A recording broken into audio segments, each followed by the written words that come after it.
What do we have after this, DiMaggio? 11:30 over on Fremont. 12:30 in the mayor's office. 2 o'clock, you meet with the budget committee. 3:30, you're back here for a meeting with Chief Paulson. Keep bouncing around this city from one side to the other. Who arranged this dumb schedule? You did, sir. Oh. Oh, well, hey, wait a minute. If I'm seeing Paulson this afternoon, what am I doing here now? Well, it's the deputy district attorney, sir. Again? Yeah, I'm afraid so. Sir, if you could just smile a little bit during the meeting, it might help. Smile? All right. I'll smile. Yeah. This time, the deputy DA is not going to bother me.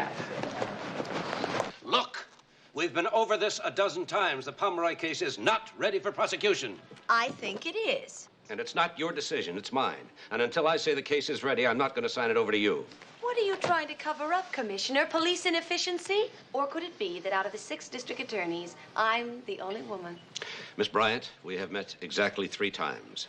All 3 times you have implied male chauvinism. Oh. All 3 times you have waved a banner screaming women's lib.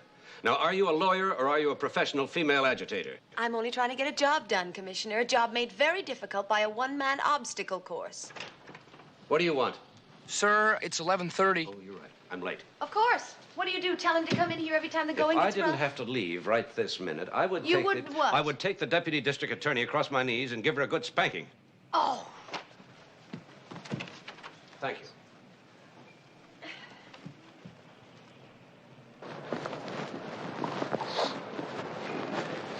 Steve? Yes, sir? Sorry about up there. I didn't mean to take it out on you. Oh, hey, it's all right, sir. Okay, it's 11:30. What have we got now? It's Dr. Corman's office, sir. The deputy DA and my dentist all in one day? Well, sir, you know, I don't know what this... Here, these you things... drive. All right.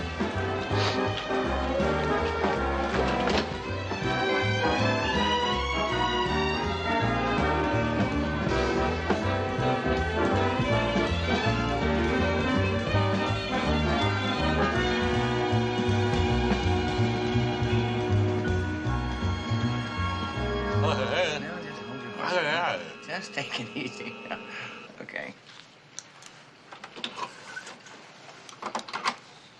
All right. Rinse.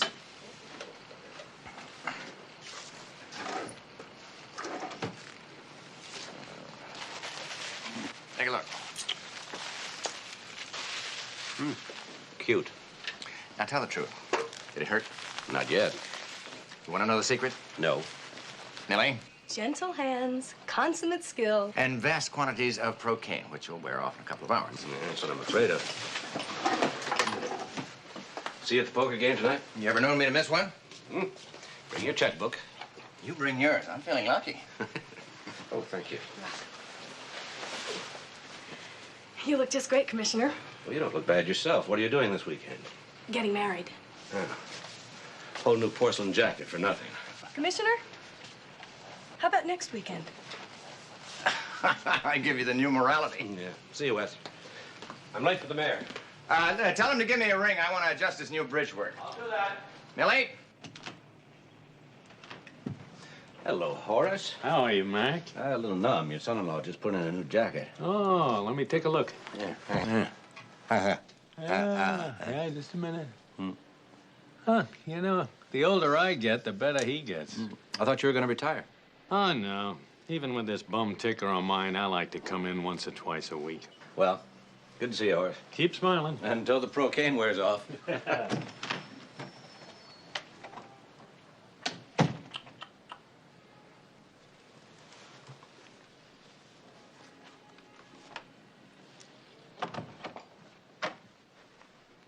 Hello, Horace. What's the matter? I just had a talk with our business manager. Oh, the Young Street deal, yeah. Do you honestly think that I would sit by while you borrowed $100,000 against this practice to invest in some harebrained oil scheme? It's a legitimate setup, Horace. 7 years I've put up with you just because my daughter, misguided though she may have been, loved you. Happily, however, that unfortunate situation has come to an end. What?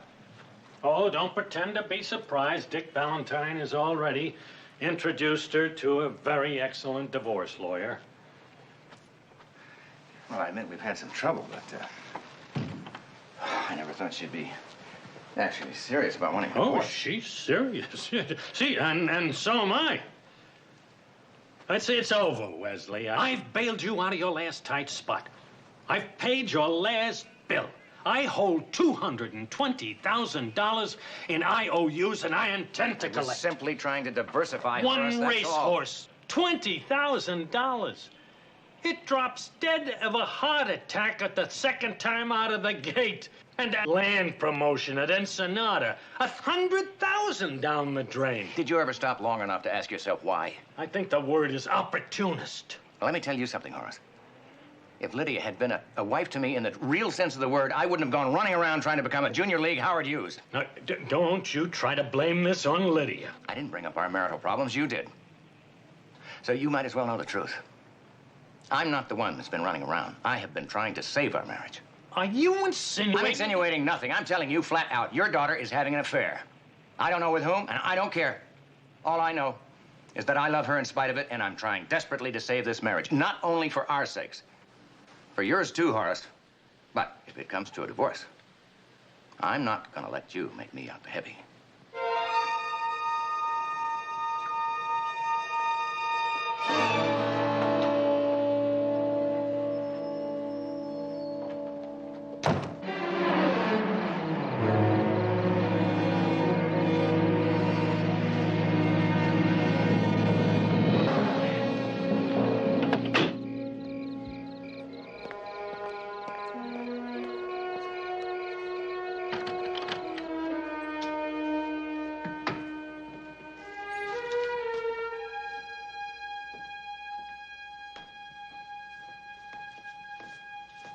Lydia? I'm in here. And one final remark about integrity in government. It is a dream as old as utopia, as elusive as men's promises, as unobtainable as a rainbow. And yet it must somehow be obtained if this great republic is to survive. This is Alan Evans. Good night.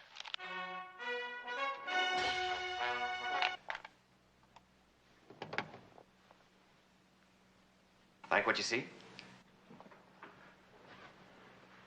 Darling? I didn't hear your car. Those practices you're not supposed to. Have you spoken with your father today? Well, he called early this morning. Why? He dropped by the office before lunch. We had a rather heated discussion. He said you'd talked to Dick Valentine about a divorce lawyer. We agreed it was the best thing. I never agreed to anything. I couldn't. Look, you're going to find out about this sooner or later. About your lover?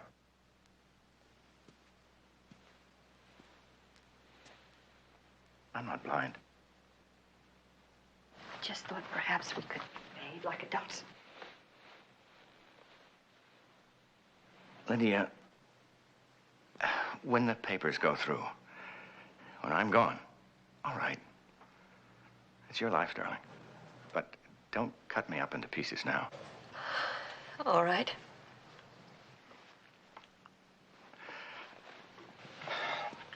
Lydia, I'm trying to understand. Darling, I don't want to make this any harder for either one of us than it already is. I just want you to know that if anything happens, if you change your mind, I'm here. I'll always be here. Now you're cutting me up. You want me to stay at home tonight? We can talk, maybe find out what's wrong. No, no. All right, I understand.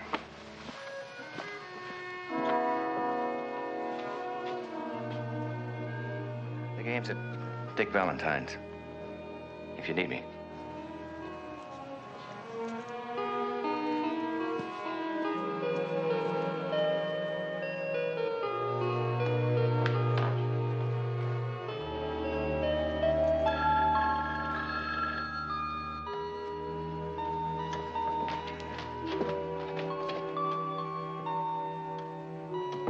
Oh, I've been trying to reach you all day.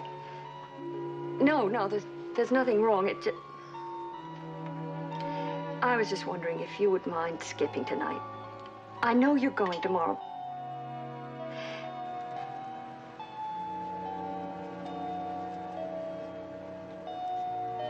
Oh, all right. Maybe it'd be better if we did talk. No, nothing. I'll see you at 8:30.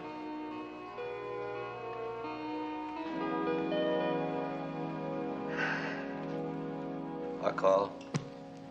Flush. Aces over sixes, full bolt. Sorry about that, Rick. 9 o'clock, I'm already getting killed. Yeah, you can already. All right. Okay, the game is 5-card stud. 5-star. Come on. Let's go. Yeah. Okay. That's right. Short. Nice little Jake. Your bet. Okay, I bet 5. All right, boys, I'm gonna make you pay for those. I'm gonna bet, I'd arrest you guys for gambling. I fold. I'd fold, too. The way Wes is playing tonight, it ain't gambling, it's stealing. Go ask you, Murray. Excuse me for living.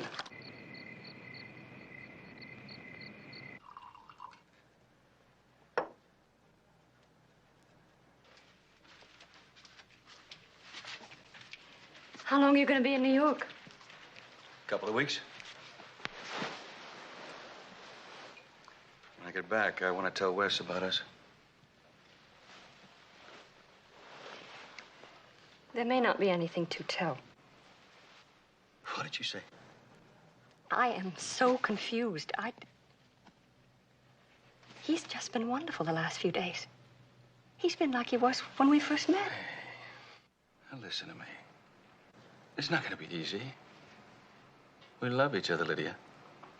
And I don't want us sneaking around anymore. And I don't want to hurt him. But you know, you've been married to the guy for 8 years. He doesn't love you. You know that? He's just trying to protect himself.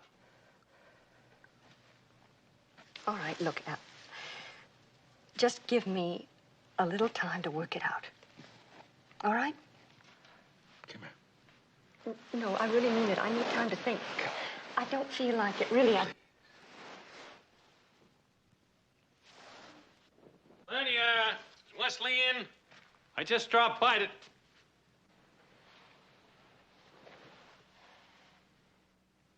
Get out of this house. Oh, boy. I'm gonna make you pay for that, boys. That'll be 10. I don't know. Or you can fold, or you can bet, or, you know. You're a lot of laughs tonight, Wes. I'm losing a fortune. You want me to make jokes? I may just bump you 5. Yeah. Hey. Come on, Getting expensive. Okay. Expensive. Well, I'll just keep you. Keep him honest. Wes? It's for you. Oh, okay, thanks. You want me to play your hand, Wes? No, fold. Hello? Please come home. Right away. Yeah, what is it? Just come home. Okay, I'm on my way. Wes? Everything all right? No, everything's okay. Something come up, I gotta take off. Dick, I'll settle up with you tomorrow, okay? No problem. See you guys. Yeah, see you, man. Okay, guys. Come on, deal him All right, up. let's go again. Let's go. Okay. Okay, let's deal it. Let's go. Restaurant man? Yeah. I'm in.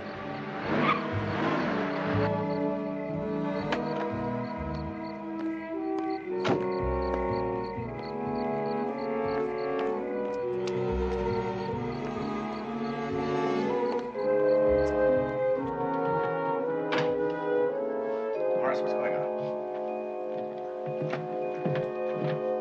Lydia? What's happening? He's dead.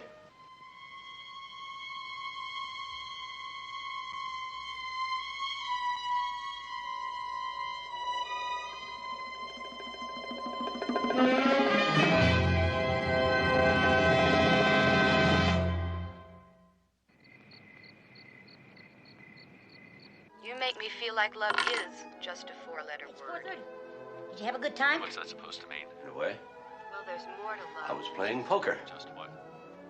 In no way. What are you watching this time? Lover will meet again. I never miss it. Well, look, I got all day to sleep. How much you lose?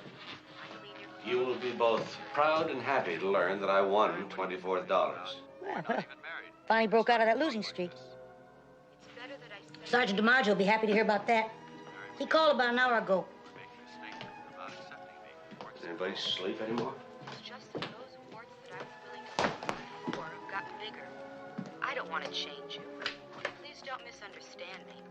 I just want you to make more of You know, I just figured it out. with me. You played all night, so that should come to about $2.75 an hour. Sergeant DiMaggio, please. What's the minimum wage for unskilled labor? Agatha, you have the remarkable talent of turning triumph into a disaster. DiMaggio? Me. Oh, hello. How much did you... Well, hey, well, that's better than the last two times out, sir. No. I won $24. No kidding. Well, that's great, sir. Probably less than the minimum wage. What's up? Alan Evans is dead. I was sure you'd want to know. He ran off the road on Route 11 right near the Washburn Crossroads. The chief's out there right now. They're waiting for you. Sir, it was a one-car accident in dry weather, and I thought that considering it's a prominent citizen... Yeah, you're right. Okay, pick me up, will you?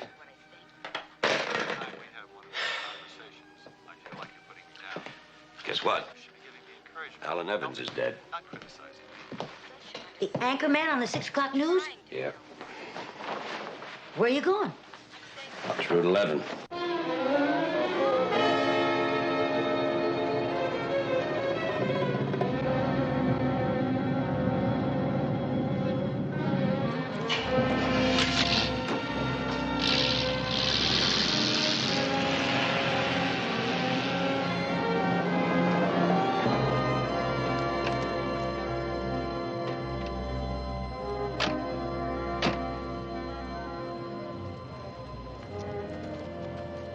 They shouldn't have bothered you, Commissioner. There's nothing here.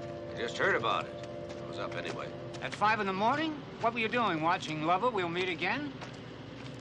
What happened? Probably a heart attack. Evans ran off the road. Do me a favor? Don't find anything.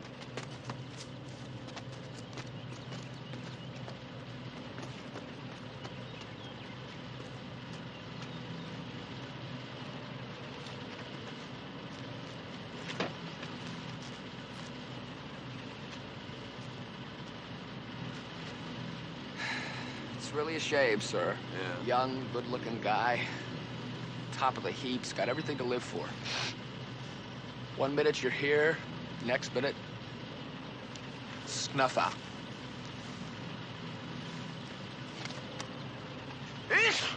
Gesundheit.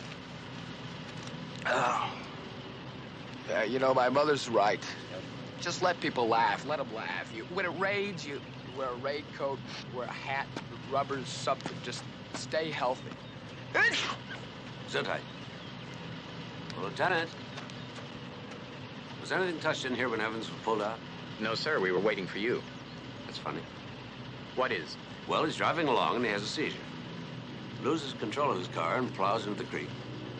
Now he's either unconscious from the seizure or from the impact, right? Yes, sir. Then why is the gear in park?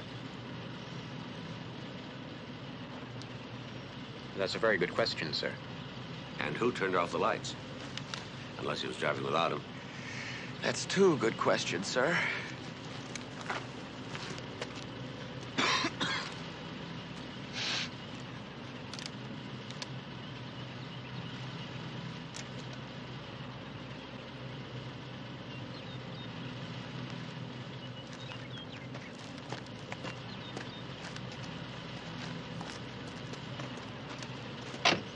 Well, open and shut, huh? Chief, do you have Evans' personal effects? How? This is just a receipt. Mm-hmm.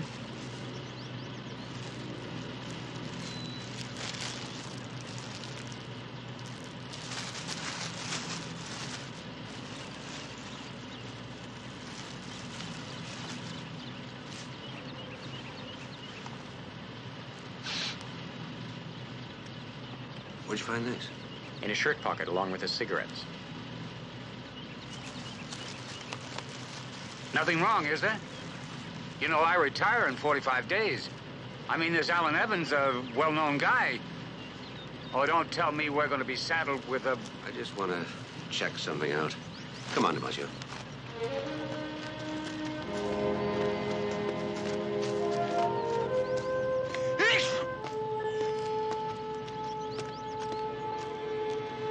Gesundheit.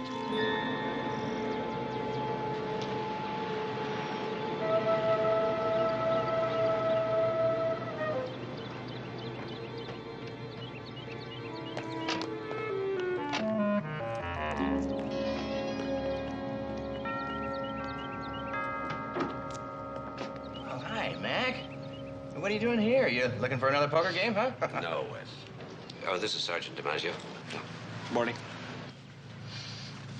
May we come in? Oh, sure. Come on in. It's freezing out there. I just made a fresh pot of coffee. Would you like a cup? I'd love some. Sounds like you're gonna go. Yes, sir. I didn't listen to my mother last week when it rained. Gesundheit. Hey, how about a little breakfast? I can whip something up and nothing. No, thank you. Coffee's fine. Go ahead. I forgot. Are you supposed to starve a cold and feed a fever, or is it the other way around? You feed a cold, and you feed a cold English muffins. Hmm? Oh, no, no. No, there's no problem. No, I'll just have some coffee. Okay. Well, what brings you out this way, Mac? Alan Evans. Yeah? What about him? He was found dead this morning out on Route 11. What, car accident? Car went off the road. I think it was a heart attack. I just can't believe it. When he was here last night, did he mention anything about how he was feeling? Chest pains, for example? No. I never heard a thing about it. How did you know he was here? These matches were found in his shirt pocket. Well, he was here last night, wasn't he? Oh, yes, he was. He must have picked them up off the coffee table. I couldn't swear to that, of course. Well, he was gone before I got back home. He was here with Lydia? Yes, social visit. He was in the neighborhood. I've known him for some time. He dropped in. She gave him a brandy, and then he left. I see. Could I talk with Lydia? Well, Mac, she's asleep right now, and I'd hate to wake her up with something like this. I'll come back later. Appreciate it, really. Come on, I'll show you the door. Thanks. Sad, isn't it? Heart attack like that, right out of left field. And, you know, the irony is the younger the man, the higher mortality rate. The autopsy ought to tell us a little bit more. Autopsy? Yeah, automatic in a situation like this. Oh, really? I didn't know that. Yeah. Oh, by the way, how's the tooth? Oh, fine. I had a tuna fish sandwich yesterday before the Procaine wore off. And you bet yourself. Mm-hmm. I'm sorry. I should have warned you about that. I'll survive. See you. Thank you for the coffee. Bye.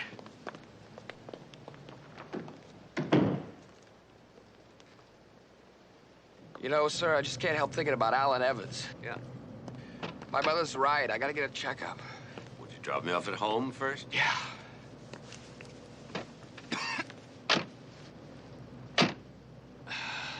You know, I had a cousin once. Guy never smoked. He never drank. Terrific athlete, this guy. Worked out all the time. One day, he was just walking down the street. That's it. Went, just like that. Heart attack? Nope, run over by a bakery truck.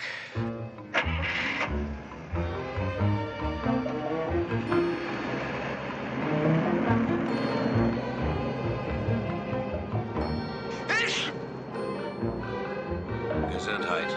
Thank you, sir.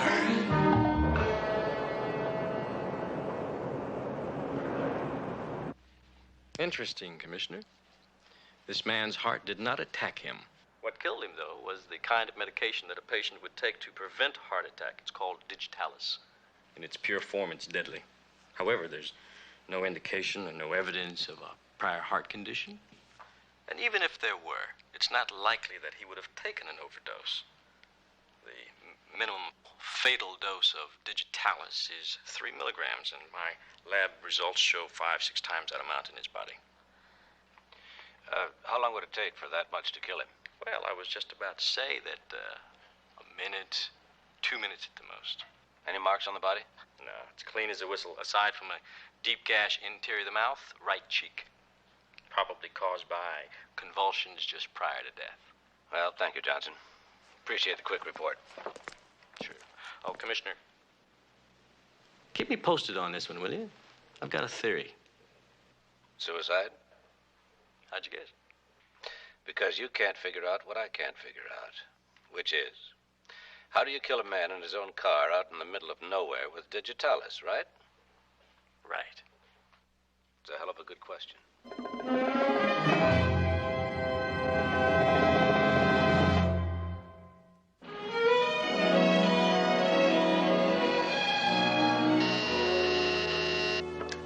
Yes? Commissioner, are you in for the deputy district attorney? Not necessarily.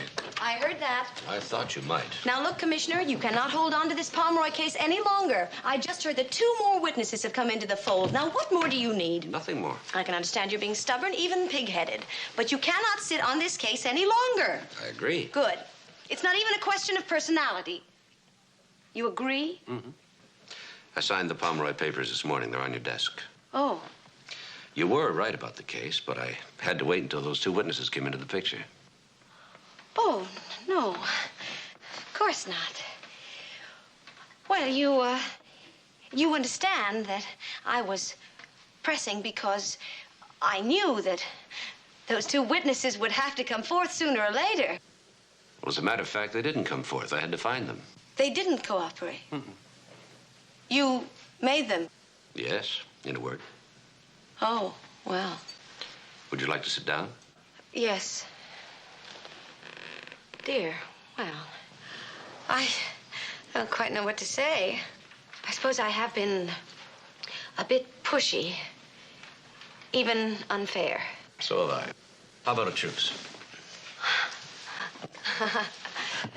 Well...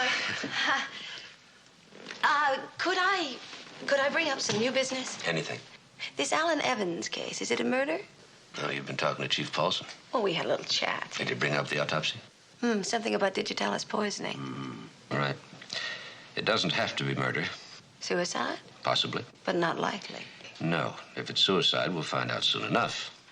If it's murder, I've got a handful of suspects. You're a friend of the family's, aren't you? Yeah. That's what makes it tough. Well, we should find out more in the morning. Which, leaves us with tonight. What's happening tonight? How about a formal signing of the truce? Stephanie? Are you inviting me to dinner, Mac? I am. I accept. Good. 8:30, my house? Why not? Good. I have an appointment. I'll walk out with you.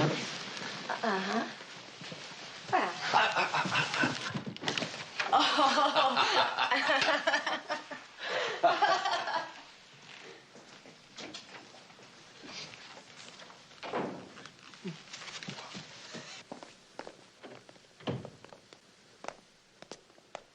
Lydia? Oh, hello, Mac. I'm sorry to bother you, but I have to ask a few questions. Yes, it's perfectly all right. Please sit down.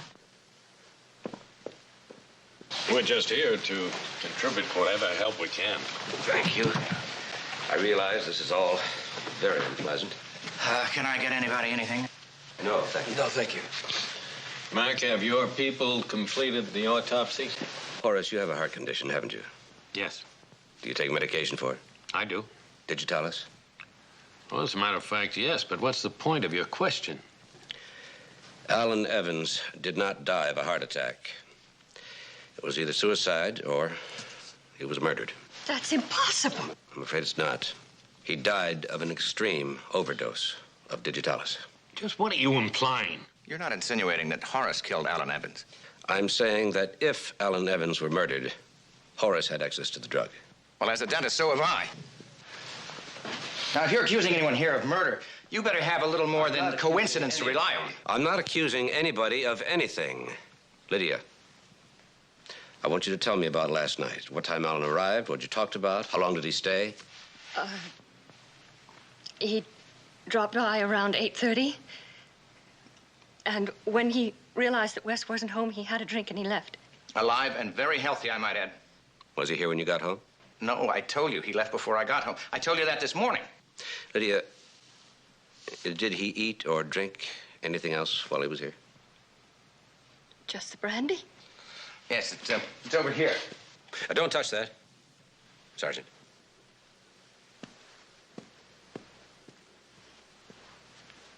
I'm afraid we'll have to take that with us. Wes, at the card game last night, you got that phone call and then you left immediately. It was an emergency. I ran to the office, that's all. I see. Well, thank you. Sorry to bother you, Lydia. Horace? Good day.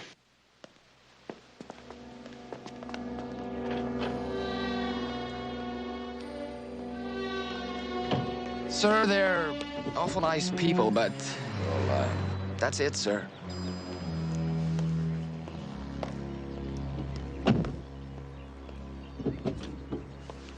But what was he talking about? Nothing. Don't worry. Wes, it does not make sense. You look exhausted. Why don't you go lie down for a I don't want to lie down. Darling, do as he suggests. I want to talk to him.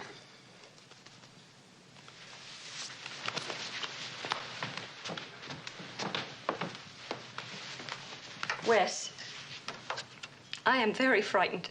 Don't be. Everything will be all right.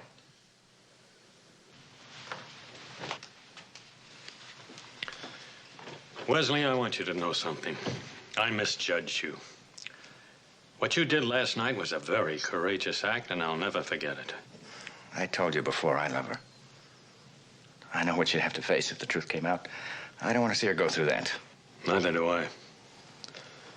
Mac must never know Alan Evans died in this room. He won't. Not if you and your son and I stick together.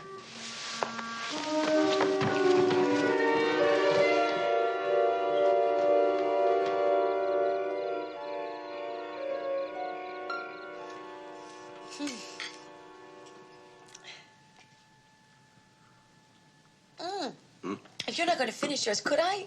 Just sure. Oh. I know I'm making a fool of myself, but I can't help it. This is delicious souffle. What does she put in it? Oh, love potions, aphrodisiacs. She's a sort of chaperone in reverse. Well, Agatha's a gem. Like an uncut tourmaline. Coffee.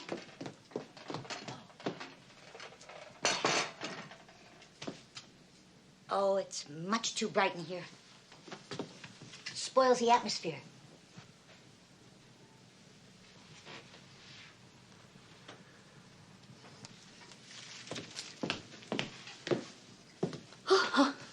Well, I guess I'll toddle along to bed. You've got it so dark in here, I doubt if you'll be able to find it. You know what they say about going to bed? Where there's a will, there's a way.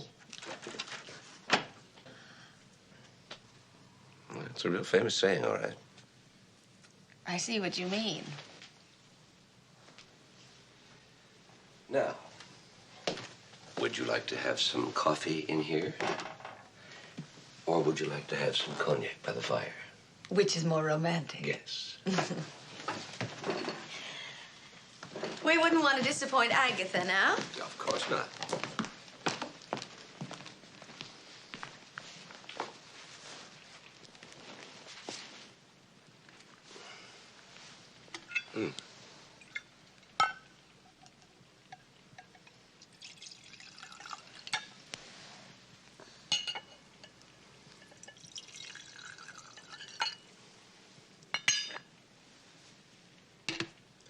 Thank you.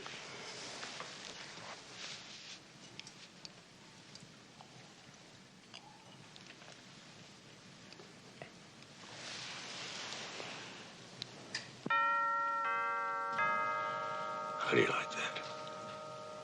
I don't. What do you think we should do about it? Let it ring again. Shall I get it? No, I'll get it. Excuse me.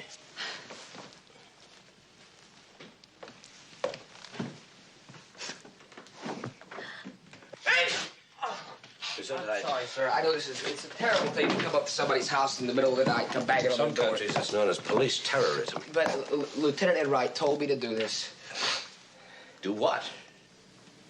This. Here. He wanted you to see this before anybody else got a chance. You know, like the chief or the deputy DA. What?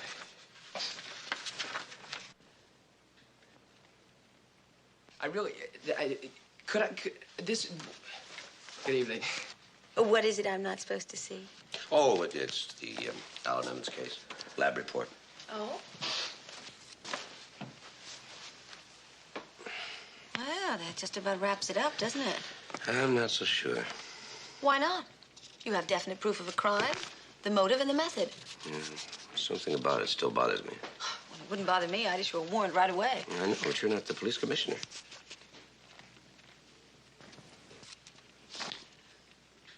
Oh, you mean it's so complicated I wouldn't understand?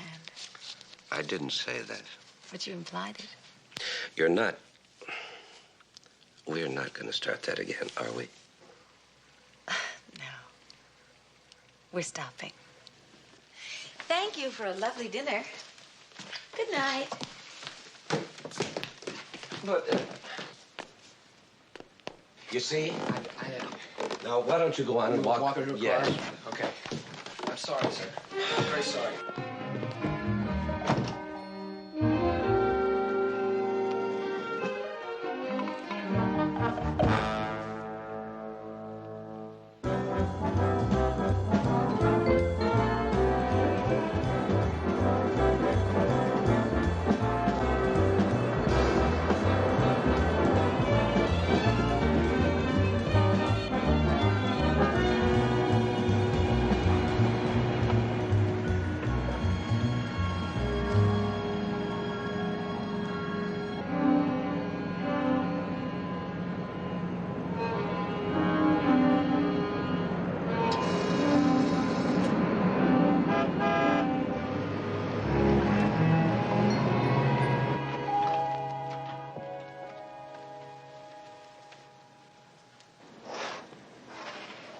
Hi.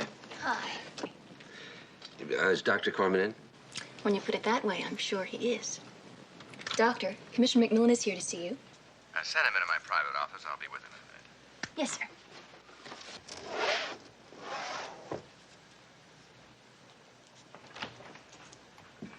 Thank you. Welcome. Is there anything I can get for you, Commissioner? Coffee, anything? I don't think so. Thank you. Thank you. You're welcome.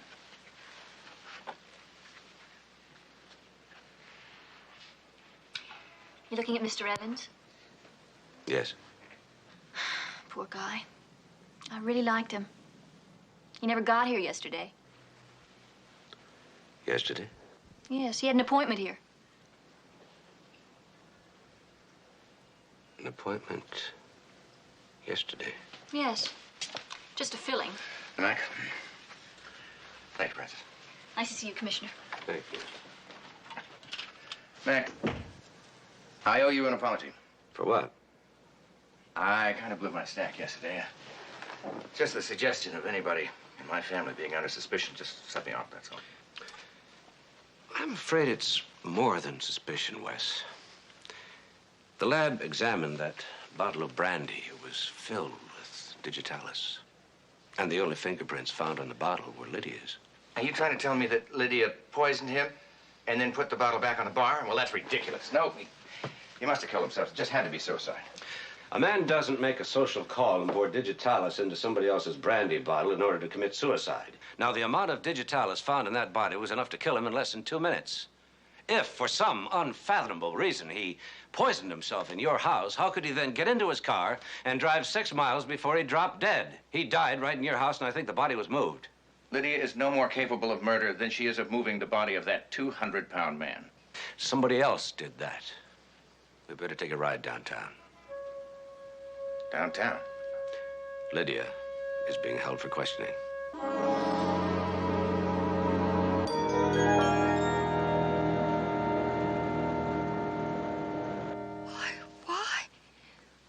Why would I kill him? I loved him. I'm sorry, Wes. Doesn't matter. The fact is, Mac, I've known about another man for some time. I just didn't know who. Lydia, you and Alan Evans were alone in your house last night, weren't you? You don't have to answer that, Lydia, if you don't No, want to. I want to. I don't have anything to hide anymore. Monday is Wes's night at poker. The maid leaves at 6. And Alan usually came over for a few hours. And? We talked.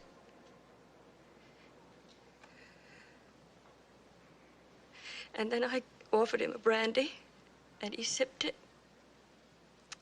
And he just seemed to fall over. I called the doctor, and he wasn't in, so I phoned Stephen, my brother. And he said he would be right over. And he told me to call Wes. That's when you left the card game? Yes. And Horace? By the time I arrived, he was already there. Mm-hmm. And then?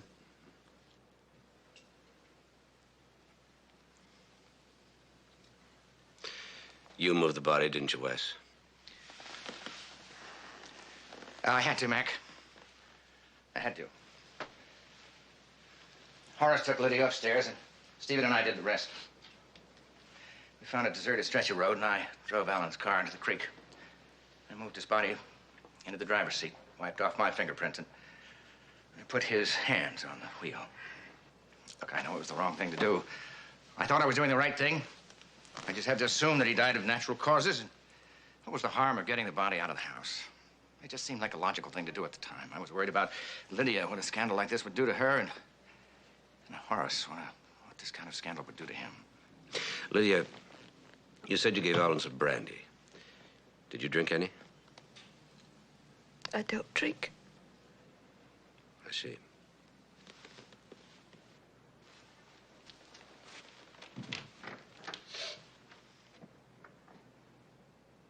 I'm sorry, Lydia. I'm going to have to book you. We didn't discuss this. I'll have you out on bail right away. Don't worry about a thing, darling. I'm all right.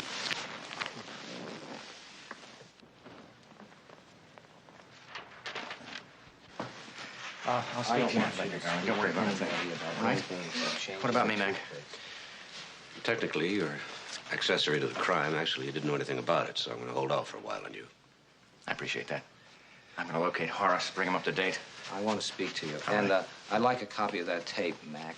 Right.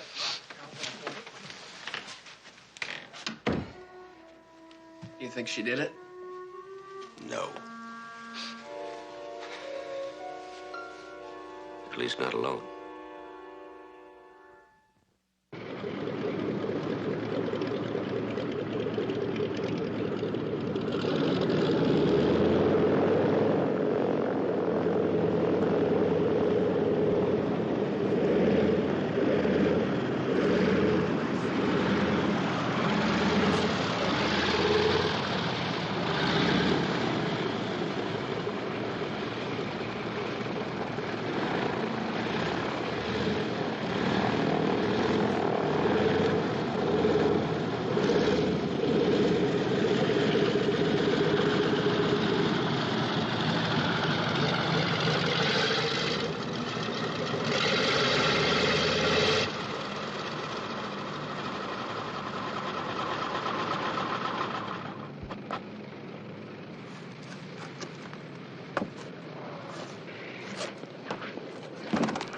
Sherwin? Yeah. I'm Commissioner McMillan. Remember me? Oh, sure, yes. How are you, Commissioner? I'm fine, thanks. Quite a beauty you have here. Yeah, it's the love of my life. I called your office. They said you'd be out here. One of the advantages of being a stockbroker in California, your afternoons are free. Because the disadvantage is you have to get up with the sun. Could you spare me a few minutes? Of course. Wes called. I'll be glad to do anything I can to help. I'd like to know more about last Monday night. It was a nightmare. Lydia was hysterical. Dad was close to shock. Quite frankly, I don't remember being too coherent myself. Wes was the only one who kept his cool. Your father was there when you arrived? Yeah. Wes, quite a guy. Comes home, not only finds his wife's lover, but he's dead. I'd have been pretty upset. Well, Wes is the kind of guy, excuse me. Wes is the kind of guy, keeps himself on a pretty tight rein. But, under fire, he was all right. He was calm, he was in control. How involved are you in your father's business affairs? Quite a bit. I handled a medical firm's portfolio. Healthy? I'm very conservative with my father's money. What about Wes? Wes isn't really big in the stock market. He prefers more speculative ventures. He does well? He's had his setbacks. Is he solvent? I think Dad's lent him quite a bit of money over the years. How much is a good deal of money? I really don't know the exact figure. I'm sorry.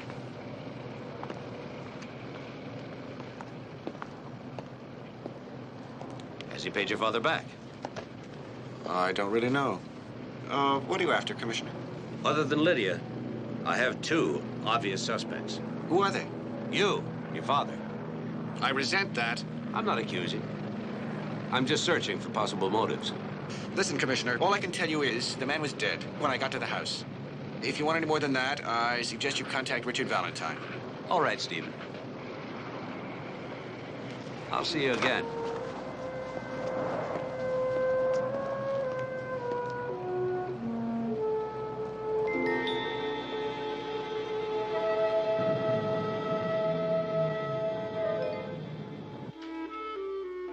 He's getting coffee.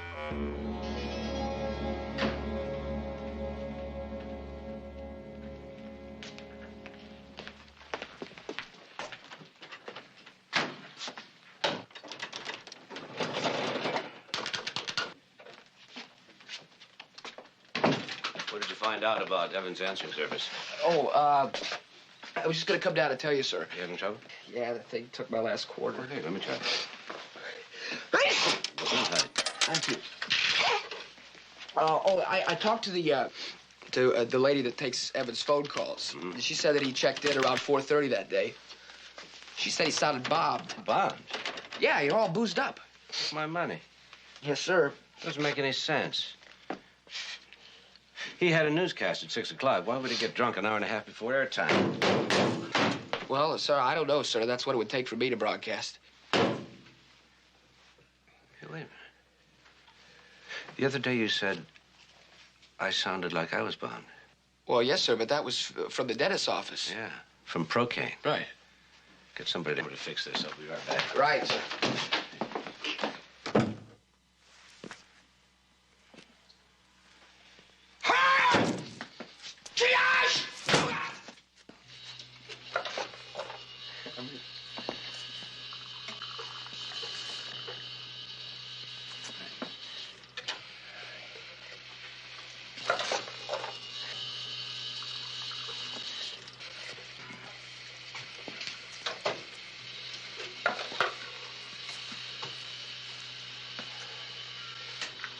Okay.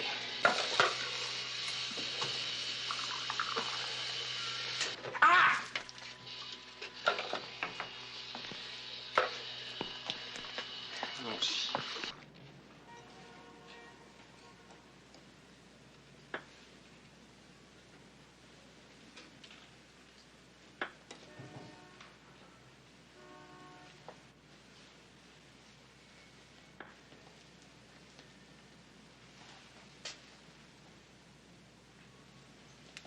Wes?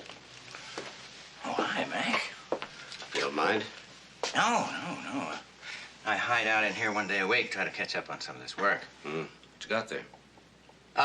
It's a porcelain jacket, similar to the one you have, as a matter of fact. What can I do for you? I'd like to ask you about this parking ticket stub. Yeah? It was issued to Alan Evans. Alan? I had it checked at the garage. It was issued to him at 1:27 Monday afternoon. Now, what bothers me was that he wasn't due for his dental appointment until Tuesday afternoon. Well, it's a pretty big building. It's full of doctors and lawyers and accountants. He could have been visiting somebody else, I suppose. He could have, yes. But he didn't. I had that checked. Oh? What bothers me is that you purposely left a trail leading back to your own house. Mac, what are you trying to say? After you drove Evans' car into the creek, you turned off the lights, put the gear shift lever into park. Then you planted these on him. I did? Not a single match was used. Well, he probably didn't get around to using them, that's all. Didn't have to. There was a filled cigarette lighter in his pocket. Mac, Evans visited my wife every Monday night. She admitted that. He could have picked up those things weeks ago. I'd buy that if this was found in his jacket pocket, but it wasn't. It was found in his shirt pocket. Now, if he's like anybody else, he changes his shirt every day. Are you suggesting that I deliberately left those matches on Alan, knowing that the police would investigate, find poison in the body, and then dump the whole thing back on Lydia? In other words, I framed my own wife? Not in other words. In those words. Then you also have to believe that I murdered Evans? Well, that's some kind of trick. How could I have murdered anyone when I was playing poker with you? That I haven't figured out yet.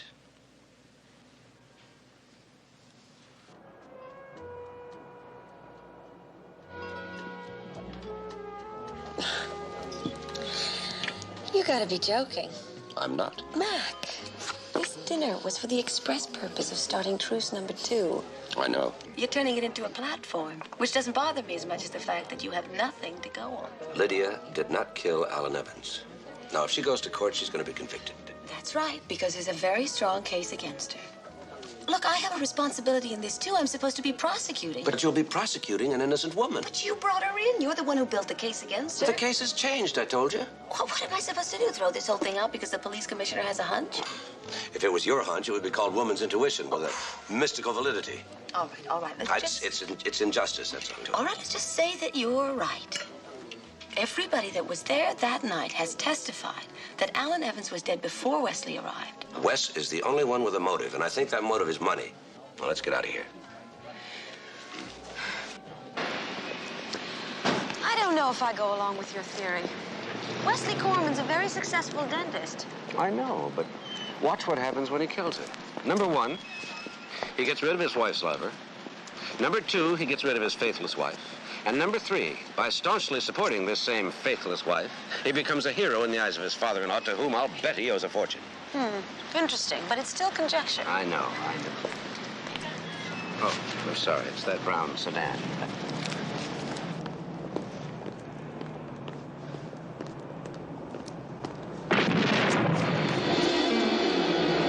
My God!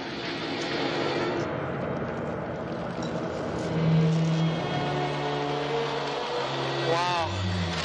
You hadn't stalled in handing me your ticket, huh?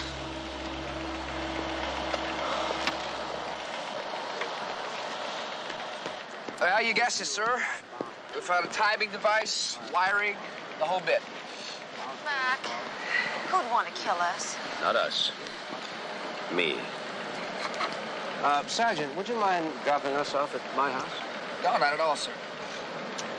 Thank you. Gesundheit. Thank you, sir. Ma'am? I know a witch doctor with a remedy for that. What's that, sir? A fiery liquid, ancient and mysterious, with powerful remedial qualities. Sounds fantastic. What is it? Chicken soup.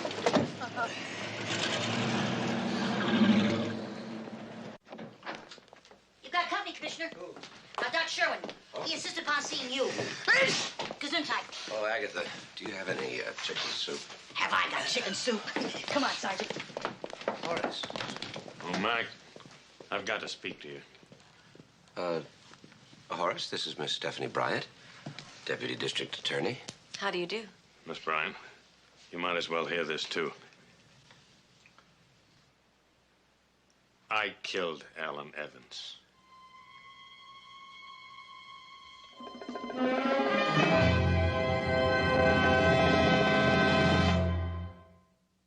Horace. You? Yes. Come on. Let's have a drink. Tell me about it. Well, you see, that night I dropped by their house on the way from the club. I came in through the kitchen. When I arrived, I could hear an argument going on. It was Lydia and Alan Evans. They were in the living room, and she was trying to fight him off. So I barged into the room, and I told him to get out of the house. He refused. He told me to mind my own business. He said he was going to marry Lydia. That was what the argument was all about. See, Lydia was trying to back out of the relationship, and Evans would have nothing to do with it. Finally, he got very, very abusive. And I tried to strike him, and he just brushed me aside. Lydia tried to protect me, and he struck her. And he struck her again, deliberately, calculatedly. I just couldn't take it. So you killed him? Yes. I pretended to have a seizure. I asked Alan to get me some water, and I sent Lydia to get my medication. And while they were out of the room, I crushed up some digitalis capsules and put them in the brandy bottle. Thinking that Alan would want a brandy after all this excitement. Well, there was a half-empty glass on the coffee table when I arrived. Why didn't you put it in the glass? I did. I didn't want to miss a chance. Horace, I don't believe you. I tell you, I killed him. He was having an affair with my daughter. He was taking advantage of her. All I wanted to do was protect her. You're still trying to protect her. My daughter never killed that man. I know she didn't, but neither did you. You have my confession. I demand that you free Lydia immediately. Horace, you're wasting my time. I am telling you the truth. I insist you arrest me for murder.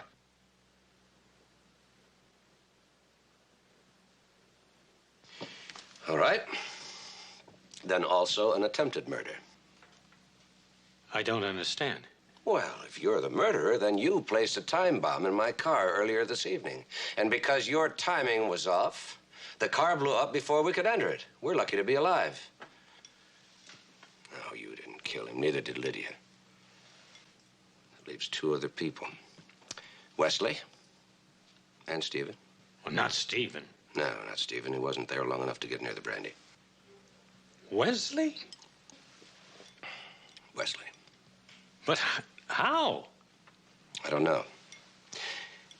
But I do know that Alan Evans went into Wesley's office on Monday and had his teeth worked on. Well, if you're suggesting that Evans was poisoned while he sat in that dental chair, that's absurd. Digitalis works fast. The man would have been dead right then and there. I know I'm right. I just don't have any proof.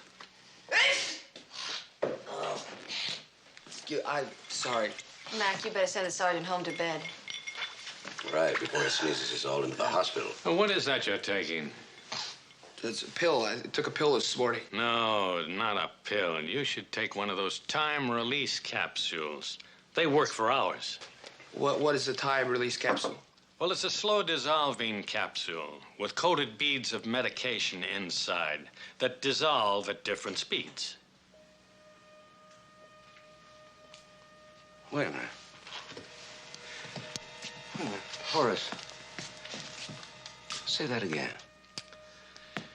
It's a slow-dissolving capsule with coated beads of medication inside that dissolve at different speeds.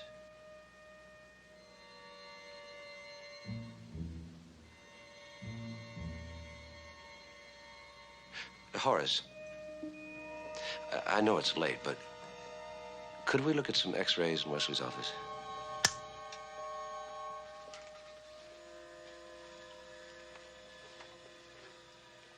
What's the matter? Alan Evans came in to have a cavity filled, the lower left bicuspid. Mm-hmm. Not a thing was done to it. Well, that doesn't make any sense. I know he was here. Lower left bicuspid. Oh, wait a minute. Let me see that autopsy report.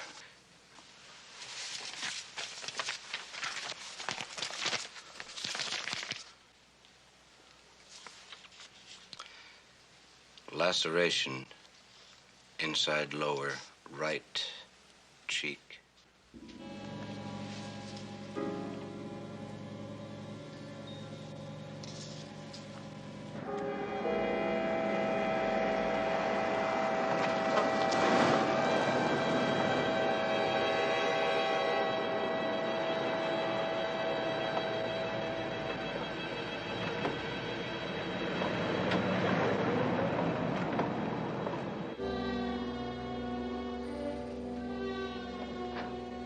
Here he comes.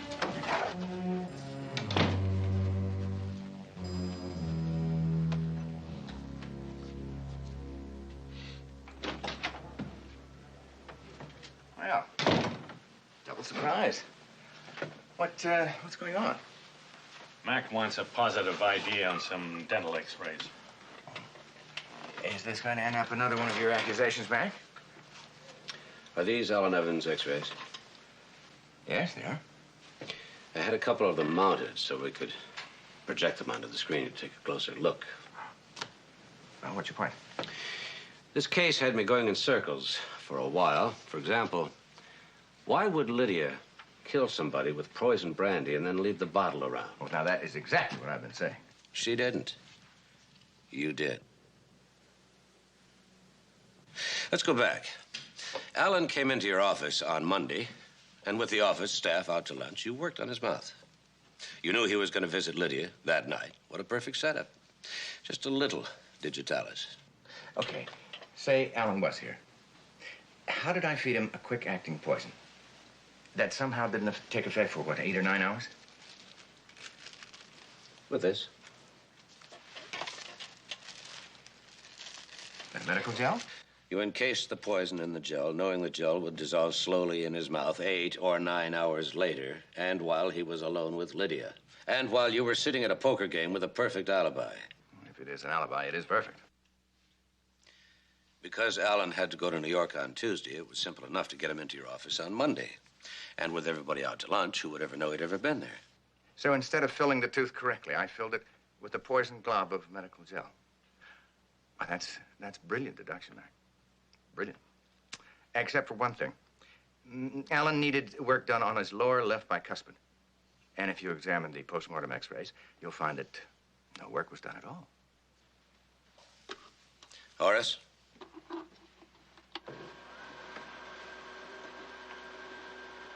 This is the postmortem x-ray. And you're right. There was no work done on the lower left side. You gave me Procaine the other day. I bit my cheek and it left a gash. The autopsy report shows the same gash on Alan's cheek. He bit his cheek, too. But what is the point? Well, I find that just a little bit odd because the gash was on the right side while the cavity was on the left. Now, why would you shoot Procaine into the side of the mouth that had no cavities? Obviously, you convinced him that some work had to be done on the other side of the mouth. Take a look. The x-ray before and after Alan's death. Before and after. Notice anything? That crown there? Lower right? Obviously, it had been removed and put back. And very badly, I might add. Of course, you had no reason to be neat.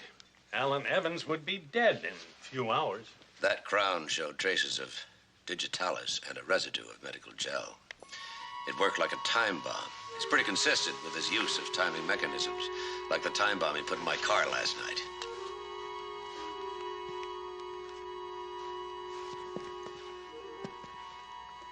Oh, Wes, don't be foolish.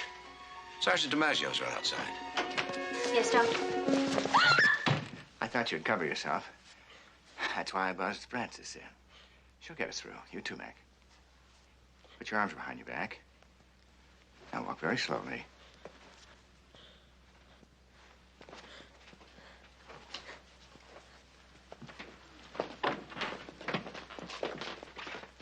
No, Horace.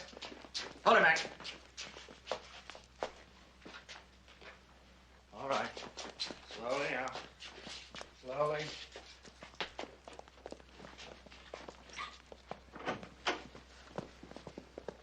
Hold it, Sergeant. Put your hands behind your back. Down the corridor.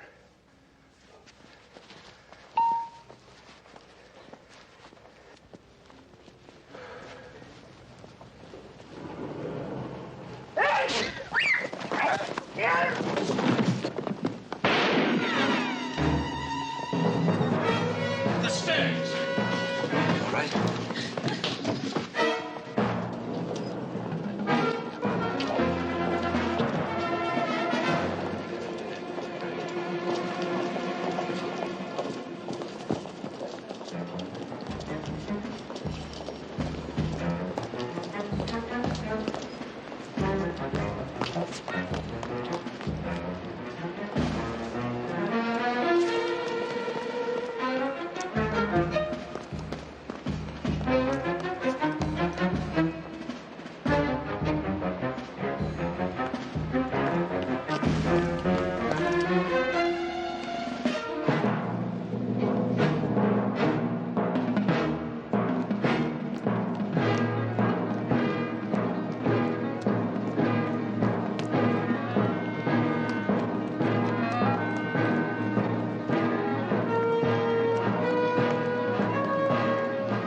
Wes, stop right there. DiMaggio, no. Wes, please. Don't make him do it.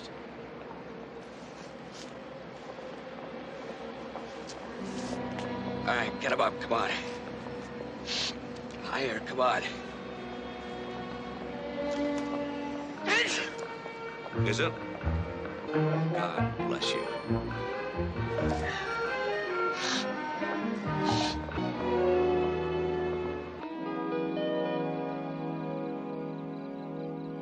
I'll call. And, raise $2. I get that. Hey, where's our seventh player, Mac? Anytime. I hate a six-handed game. The way you play, it could be a two-handed game. I need this abuse. Hey, Dick, can I sue for defamation of character? You have no case. Our seventh player. I'll get it. It's about time. Paul? Uh-huh. 10s and 4s. Who's got... Who is he? Anybody we know? Come on, all of them, all of Let me them. have We the want card. to see every card. Sorry I'm late. That's okay. Sorry I'm late. Abroad? You noticed. Move over, you guys. For me? Hi. We gonna play cards or smooch? Welcome to the Monday night game. Thank you. What's the buy-in? $50, your deal. Dealer's choice? Of course. It's been years since I played Old Maid.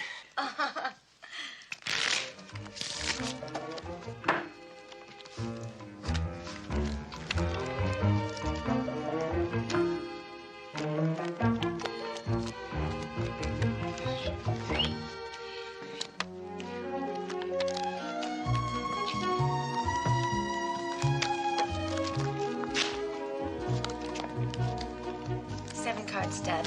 High-low.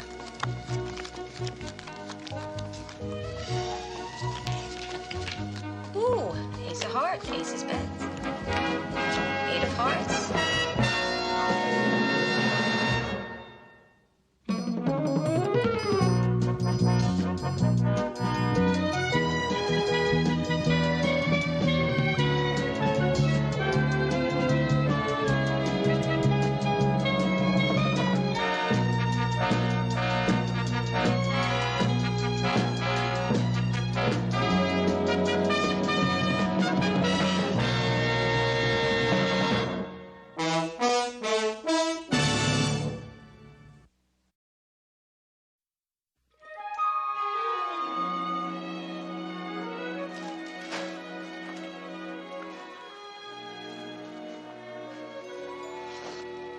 You're right, Commissioner. Your suit is back from the cleaners.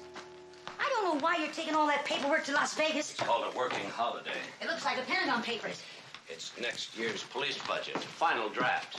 Oh, we're getting a raise? That'd be nice. Well, if we are, don't blow it all at the casinos.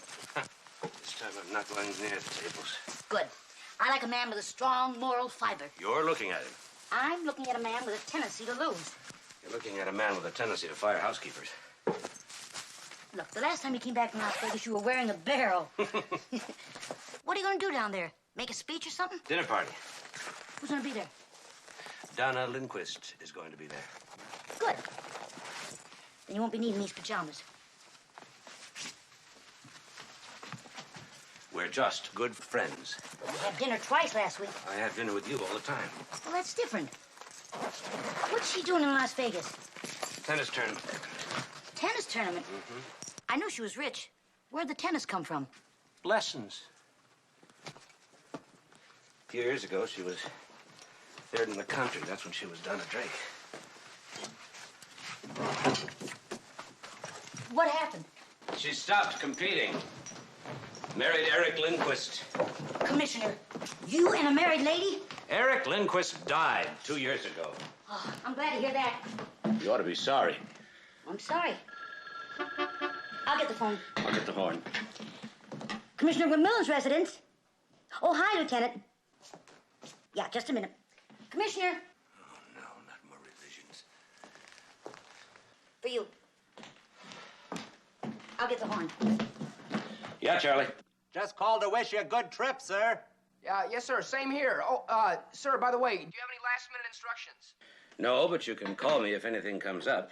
You do have the number, haven't you? Yeah, yes, sir. Thank you. Try to relax a little bit, Commissioner. I know you've been knocking yourself out on that budget. Taxi's here, you guys. Gotta run. Have a good trip, Commissioner. Goodbye, sir. You know, Sergeant, it is so good to see the Commissioner back in the swing of things. After Mrs. McMillan was killed in that plane crash 8 months ago, I really never thought he was going to be himself again. Yeah, well, he certainly seems to be okay now. Say, hasn't he been seeing somebody recently? Yeah, Donna Drake, the tennis player. Maybe she can help his forehand. What am I going to do while he's gone? Oh, relax, Sergeant. Learn to take things in stride. You'll get used to it. You know, there were days when I practically I got those budget. Oh, where's the commissioner? Why, he's not here, Chief. I'll see if he gets these budget revisions right away. Revisions, sir? Final revisions. Yes, sir. I'll take care of it right away. Say, Enright, aren't you down in plans and personnel now? Yes, sir. I just came by the office to say hello.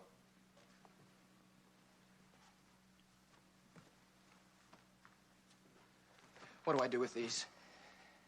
I gotta catch him. No. It's too late to catch the Commissioner. You're going to have to take those revisions to Las Vegas. Oh, no. Oh, yes. I know this is going to foul up your whole weekend.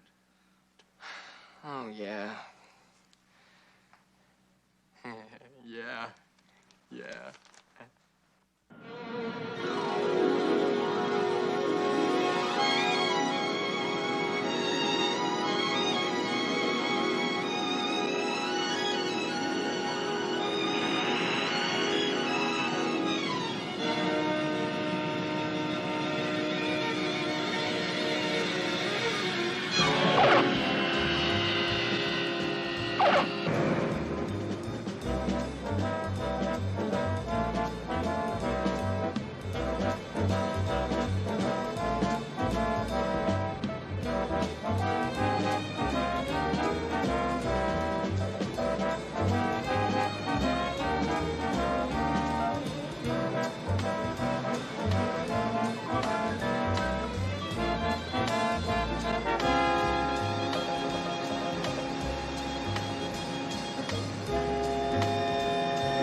Keep the change. Thank you. Would it be possible for you to make arrangements for me to run a car during my stay here? Yes, sir. And, make it a good-sized car, will you? Yes, sir. Yes, sir, Commissioner. Front. Enjoy your stay, sir. What? Oh, thank you. Take my bags up from my room.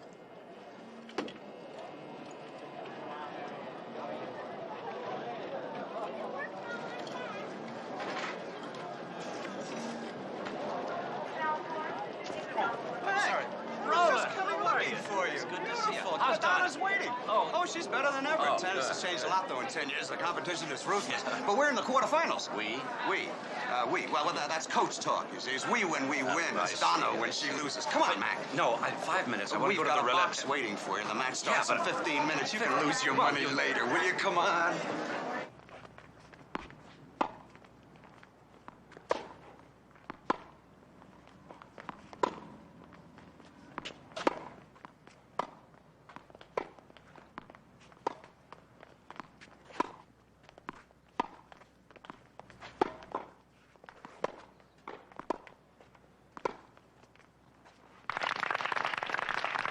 It's all over but the shouting.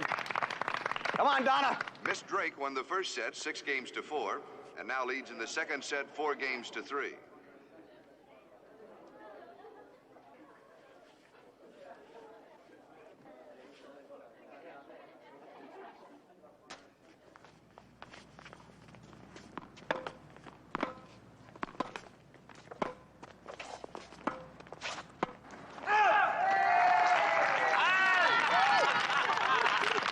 Set and match to Miss Drake.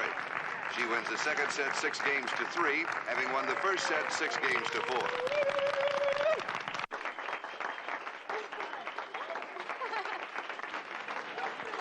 Oh, you were beautiful. I love you. Shabby for a husband, huh? Oh, I knew you could do it. I'll see you in a minute. Wow, lady, have you got it? Is that confined to tennis? I'd like to talk to you about that.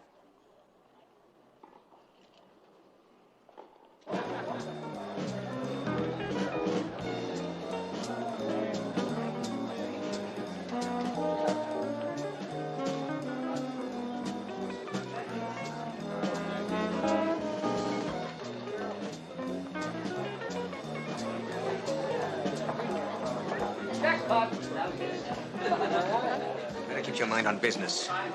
There's a lot riding on this caper. Don't worry, Van Doren. I can handle the action. I hope so, because if you can't handle it, you're going to be a very sorry little girl.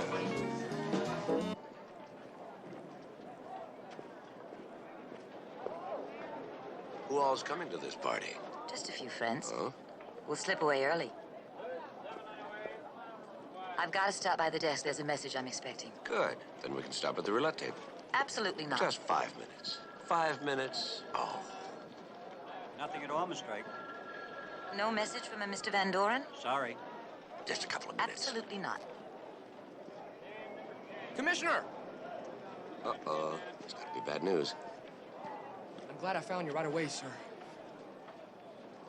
Oh, Donna, this is Sergeant DiMaggio. Miss Donna Drake. Hi. How do you do, Miss Drake? Listen, I'm very sorry to intrude this way, sir, but Lieutenant Enright figured you want to see these right away. It's the final budget revisions. Revisions? Yes, sir. I hope this hasn't inconvenienced you, Sergeant. Oh, listen, don't worry about me, sir. You know, actually, I've never been in Las Vegas before. Oh, how nice. Then you'll be spending the weekend? Well, I was sort of hoping it would end up that way, sir. It did. You'll find the calculator in my room next to yesterday's revisions. Here you are. And here's the key. Why don't you get started? $10. Just $10. Come on. Just a couple of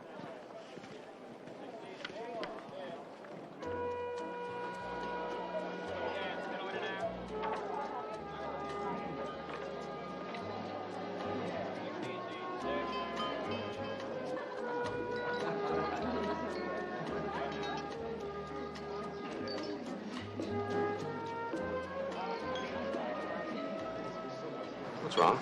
I'm worried about Jeff. He should have been here by now. Oh, I realize you're only his stepmother, which is hard to believe. He's almost 21. I know, but he's had no father since Eric died. Commissioner, let's share the wealth. Come on, Donna, let's dance. You boys will turn my head with all this attention.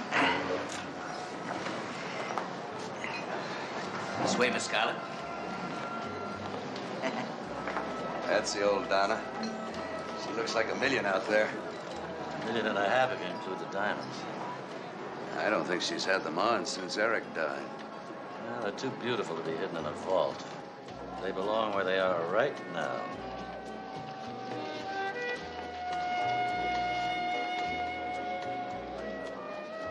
You, known Donna long, Mr. Wesley? Well, We're sort of related by marriage. My wife was Eric's sister. Unfortunately, she's gone too. But I guess I feel a certain responsibility for Donna. She's lucky.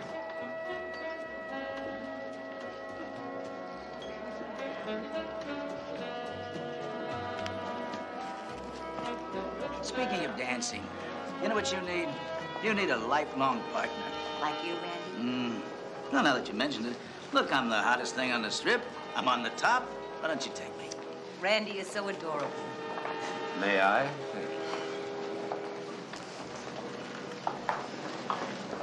This is fantastic. I haven't had so much fun since my high school reunion. We can't.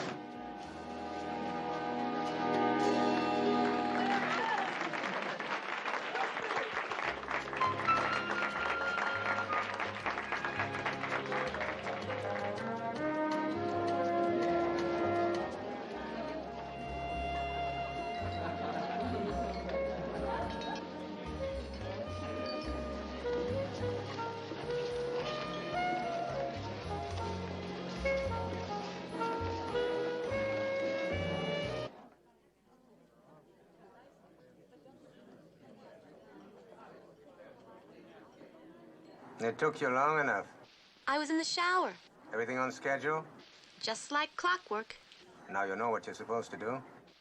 Will you please stop worrying? Boy.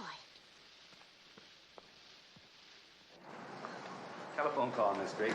Thank you. Hello? Oh, yes, that'll be fine. My suite. See you then. Would you gentlemen excuse me? Was that Jeff?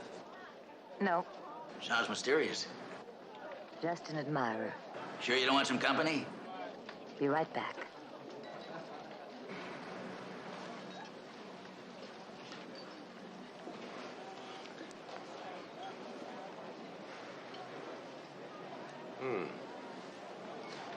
Just like a dime store trinket. Here, I'll take it. That's okay, I got it.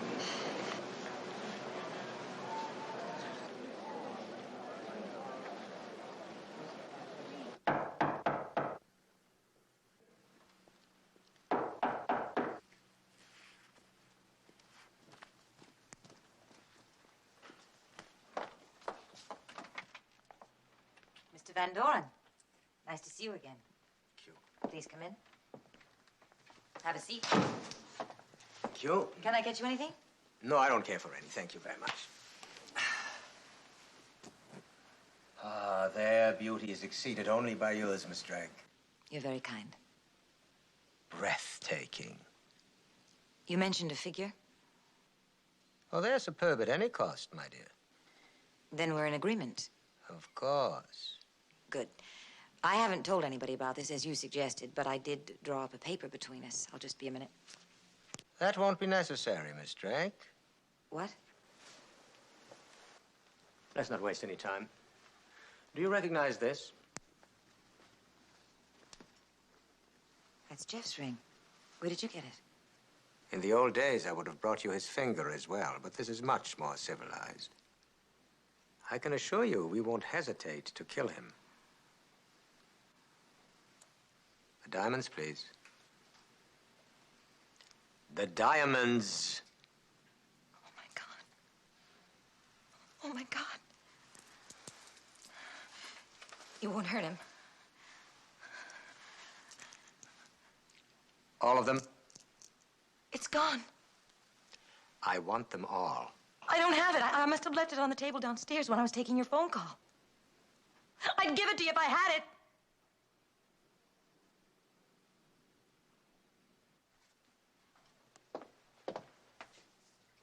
Stay in the room for 15 minutes and don't call the police. What about Jeff? He's as good as free when I leave the hotel.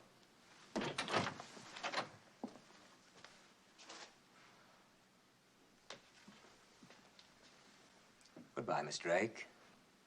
Thank you. Now, this man, what did you say his name was? Van Doren. Van Doren. You'd met him before? Yes, he came to see me in San Francisco about 2 weeks ago. claimed to be a close friend of Eric's in Europe after the war. He seemed to know him so well. He told me charming stories about him. How could I have been so gullible?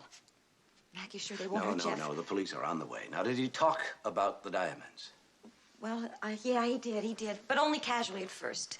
He said Eric had once offered to sell him the diamonds, but he couldn't afford them at the time. And now everything had changed. He'd made a killing in oil or something.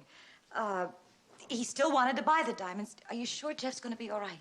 Oh, sure. They're not going to be that stupid. Now, he offered you a fabulous price, much higher than the appraised value. Yeah. And he suggested you bring the diamonds here, while he, coincidentally, was going to be in town while you were playing in a tennis tournament. Yes. Boy, were you set up. I'll get it.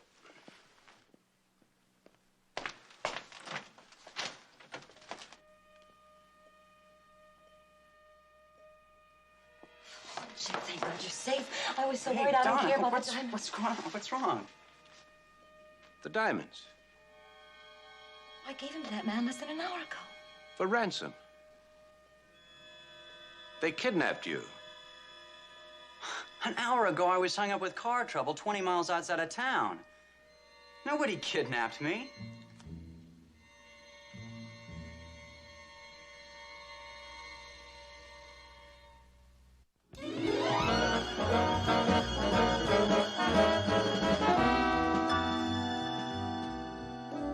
Miss Drake, is there anything else you can tell us about this fellow Van Doren? I've told you all I know, Lieutenant. Now, Mr. Drake. Lindquist. Jeff Lindquist. He's my stepson. Oh? Now, you say you were driving up from Los Angeles this evening when you had some car trouble. Is that right? Yeah, I burned out a clutch. And your ring? You say this was stolen out of your locker at your athletic club? Yeah, that's right. Good evening, Lieutenant. I'm Webb Hilliard with the Continental Casualty Company. I'm in Vegas on another case. I was at the police station and thought I'd look in on this case. Obviously, it involves quite a large claim. Miss Drake, our coach, Mr. Merrill, our stepson, and Commissioner McMillan from San Francisco. I do. I'm terribly sorry about what happened, Miss Drake. I'll be needing all the facts as soon as we can put them together. I'm sorry to say the jewels were only partially covered. I think I'd better notify the San Francisco office as soon as possible. For one thing, they'll have photographs and descriptions of the diamonds. Just about to suggest that myself. Lieutenant, what are the chances of getting the jewels back? Well, that's hard to say. Well, these aren't the first things stolen in Las Vegas, and they won't be the last. Well, up to now, our recovery rate has been pretty good. Those diamonds are fairly well known, Lieutenant. They'd be pretty tough to fence. Whoever stole them probably intends to sit on them for a while. Which is why we got the airport, the train station, the bus depot, and every road out of town covered, Commissioner. Then you're on top of it, Lieutenant. Thank you. Well, Lieutenant, could we clear out now and let Donna get some rest? All right. Nice to have met you all. I'll call you from my room.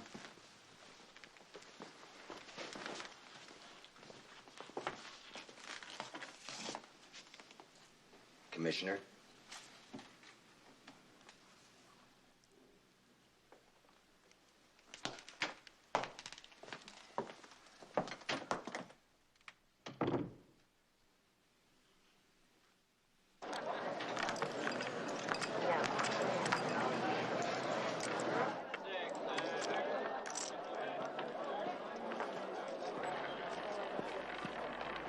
You, sir?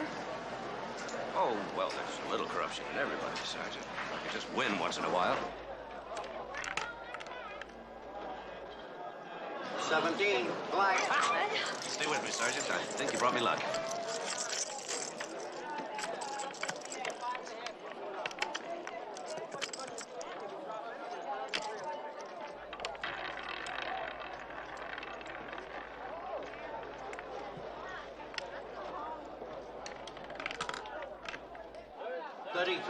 Black. Ha! You better get out while you're ahead. No way. I'm gonna let it ride.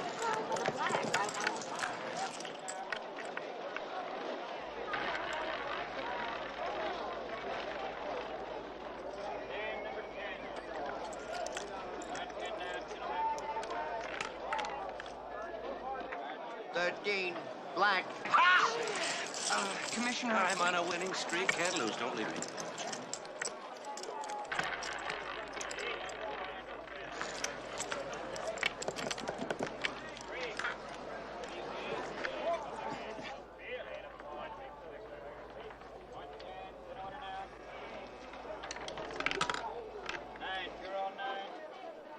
Three, red.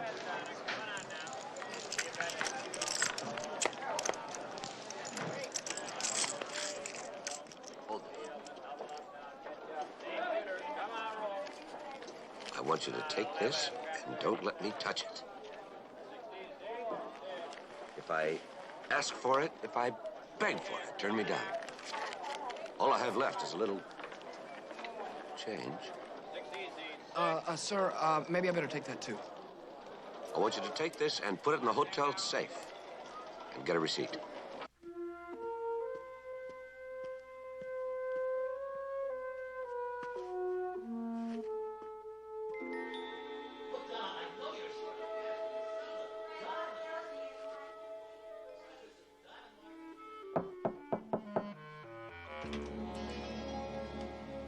Everything all right? Fred's here. So I heard. Halfway down the hall. No, I was just leaving.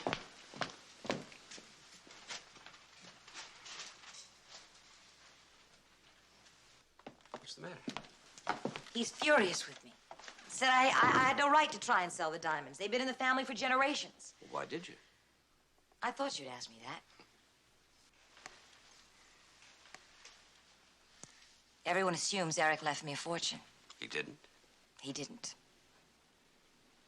Things went pretty badly for him those last couple of years. He lost just about everything. And, Fred doesn't know? Well, nobody knew. Except Roland Merrill. He was executor of the estate. Anyway, I managed to pay off all the debts and hang on to the jewels. Till tonight. That's why I had to go back on the circuit. I need the money. Those jewels were all I had left. And now all you have left is the money that the insurance company gives you. Yes, but it isn't for me. It's for Jeff. Well, he'll be 21 in a couple of months, and he thinks he's coming into a fortune. I wanted to give him something. You mean he doesn't know anything about your financial situation? I couldn't tell him. He was so proud of his father, so accustomed to the life Eric provided for him. And you keep on indulging him, new sports cars, getting him everything he wants? I couldn't tell him, Mac. Oh, I think you should, Donna. Give him a chance to be the man he thought his father was. I don't need any more advice tonight, all right?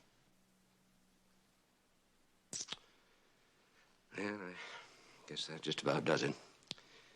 Maybe I better leave. Maybe you better.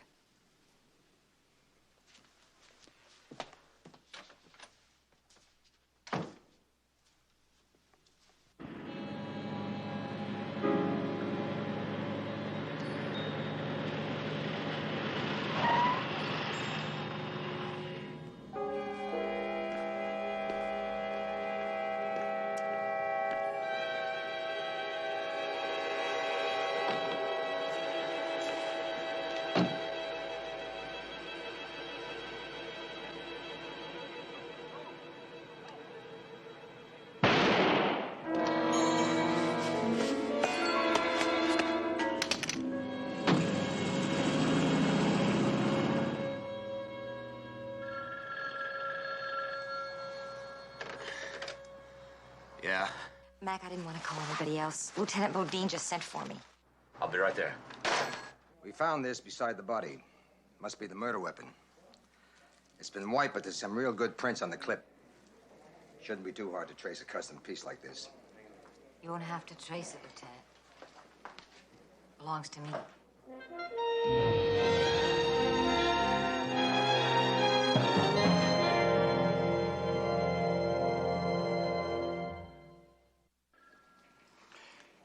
What are you doing with a gun? Normally, I keep it back home. The ranch is pretty isolated. You brought it with you because of the gun. Right. Miss Drake, according to the lab report, there are no other prints on the clip except yours. Figures. Killer never handled the clip. Just wiped the outside of the gun clean. Miss Drake, don't you think it would save us all a lot of time and trouble if you told us what really happened? I have told you. We've been through this enough. Come on. Hold it just a second. Hold it. Now, where do you think you're going? Have you got charges? Look, Commissioner, this investigation isn't over yet. And just so that you know where things stand, Miss Drake, I wouldn't plan on leaving Las Vegas right now. I'm here for a tournament. You can always find me at the hotel. Commissioner, I'd like a word with you.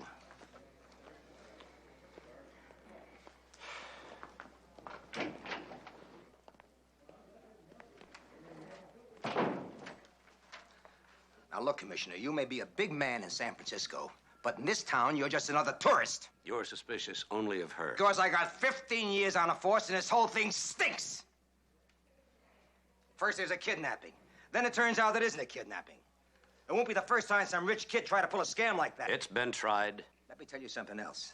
I've seen my share of these phony jewel thefts. You know, people trying to work the insurance angle. That's not the case here. There's not enough insurance involved. So the lady says. That still has to be checked out. The point is, now I've got a murder on my hands involving the lady's gun. Are you beginning to get my drift, Commissioner?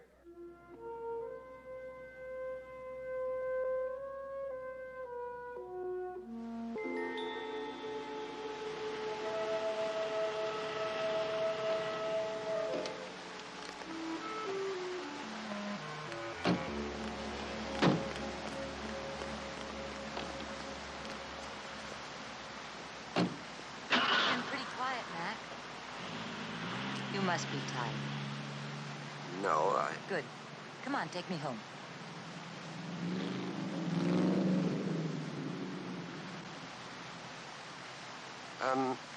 Maybe you'd better go alone.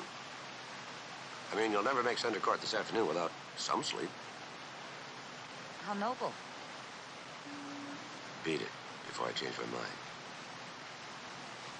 We're being awfully sensible. But I'm gonna take a walk.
You're up bright and early.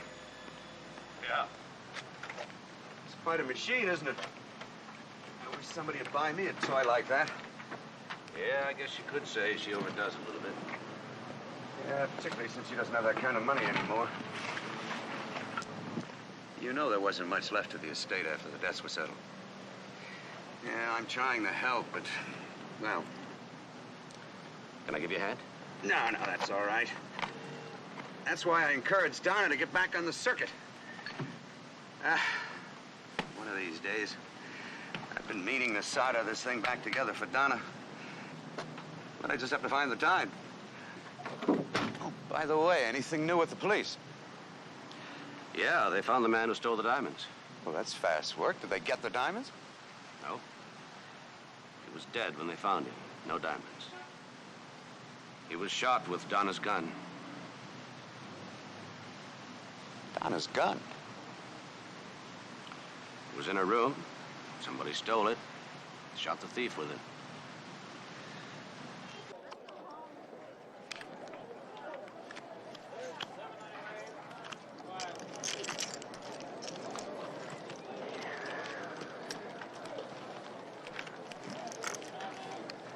Sergeant, don't you know what time it is? Oh, hi, Commissioner. No, sir. My watch stopped. Stood on my stomach. All I know is I'm $700 ahead. 700? You playing, sir? You bet. Let me have the money. No, sir, I'm sorry. Did you hear what I said? I said, let me have the money. Sir, don't you remember you told me not to let you have it? I know. Forget all that. I changed my mind. Give me. Sorry, sir. I'm giving you new orders, don't you understand? Yes, sir. I understand. Not a penny. All right. Forget all that. $50. No, sir. 25. Nope. 10, and that's as low as I'll go. Nothing, sir. 0, and that's as high as I'll go. Sir, you're bothering the player. Please? No, just a minute, this gentleman and I. Come on, get me. Hey, come on, buddy. You heard what the guy said. If you're gonna panhandle, why don't you do it someplace else, all right?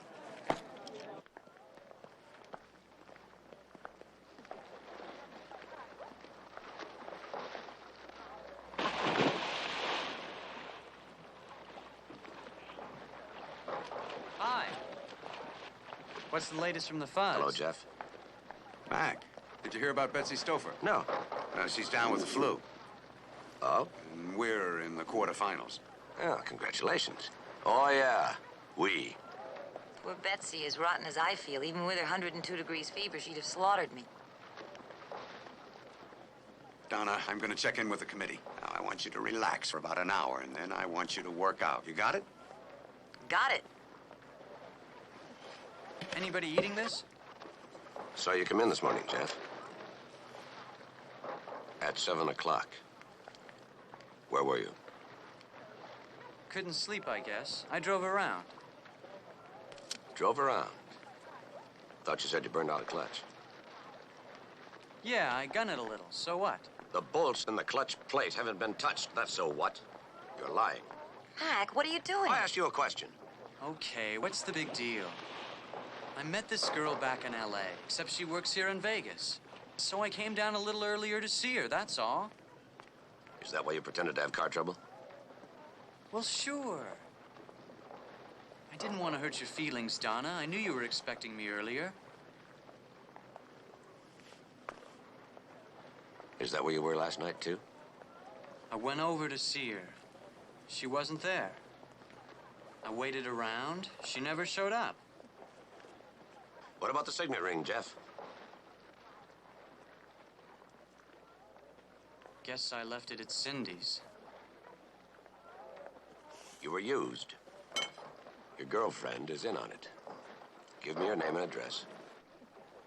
According to a neighbor, she left with her suitcase last night, which means she has no intention of returning. Now, I think it's fairly obvious that Cindy Walker was hired to keep Jeff Lindquist busy while Van Doren did his number with the diamonds and faked the kidnapping. Now, that's an interesting theory. But what do you know about Jeff Lindquist, Commissioner? Evidently not as much as you.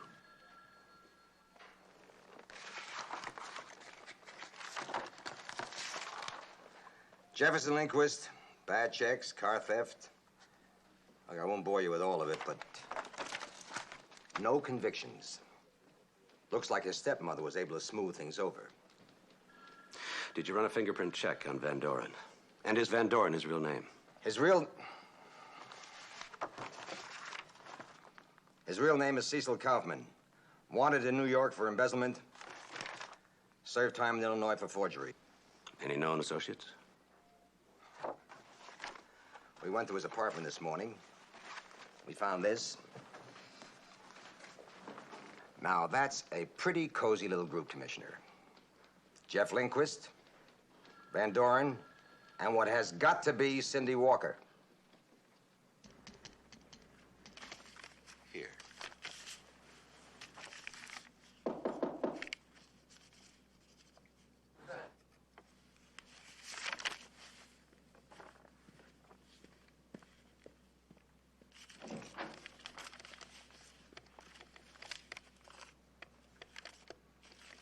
Don't tell me. You're here for the housekeepers' convention. Not even that important. Oh, Commissioner, if I'm interrupting anything, like maybe you might have somebody in the room, a beautiful girl, plays tennis, you know, I can come back. Sergeant DiMaggio is neither beautiful, nor does he play tennis. Won't you come in?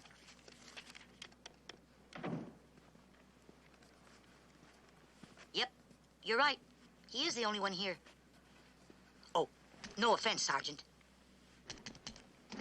Message to Garcia from Chief Paulson. More revisions. Finals. And I suppose you volunteered to come down here. Of course. At the city's expense, too. Of course. Well, why should everybody else be in Las Vegas over the weekend? Oh, of course. Sure.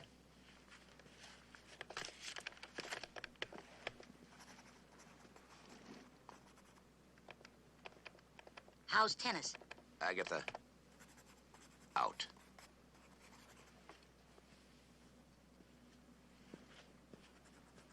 Did they have a fight? Oh, no. There's been a little excitement. A robbery, kidnapping, murder. Ooh. Don't leave out a thing. All right, let's get down to the nitty-gritty. Let's talk about this thing for a change. Now, I am not young. I am not handsome. I'm a little paunchy. Great personality. And remember what I said, I'm on top. Give you anything you want. Got plenty of money. And you know what's most important of all? I care about you, Donna. I really do. Randy, you're sweet. Beneath that tough facade is a tower of weak. Yeah. Randy, you understand. Oh, sure, I understand. But that doesn't mean I'm gonna stop trying. You're really something, Randy, and you've been real nice to me. Oh. What? Hi. Oh, hi. Well, sit down, have some coffee. Hope I'm not intruding. Oh, no, just making the lady laugh a little bit, breaking her up with bits and pieces, proposing. Nothing I couldn't do later. Sit down. Be my guest, Commissioner. I have an 8 o'clock show. Later. Poor Randy. He's really a very decent guy. You know, he pulled a lot of strings to get me into this tournament. He's also in love with you. Not that I blame him. Double martini on the rocks, please. What is it, Mac? Jeff. Had a few scrapes with the police, didn't he? Not the sort of thing a family brags about.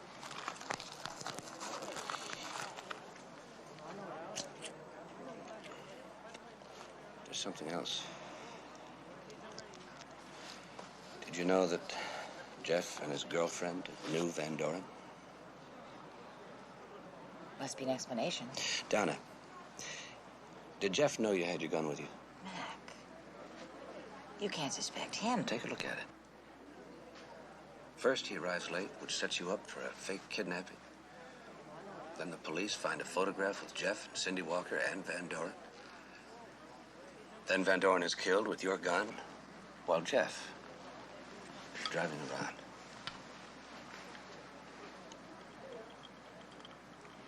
I don't believe it. I don't either. I think he's been set up. But if he was, somebody's done an awfully good job. I know Jeff. He'd never do anything to hurt me. Mac, help him. I'll do all I can. Bodine. And this was going to be our special weekend. The tennis was exciting. The weekend's not over yet. Gotta run.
Care to tell us what happened, Commissioner? I came in here looking for Miss Drake. She wasn't here. The bottom drawer was open, and then somebody threw me in the closet and locked the door. Somebody threw you in the closet and locked the door. Anything missing, Miss Drake? I don't know. I haven't looked.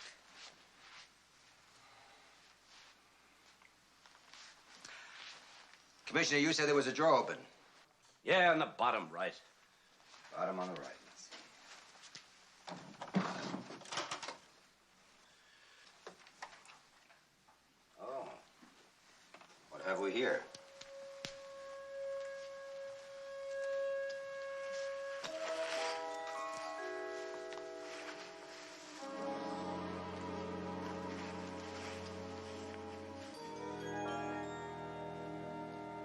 Are these yours, Miss Drake?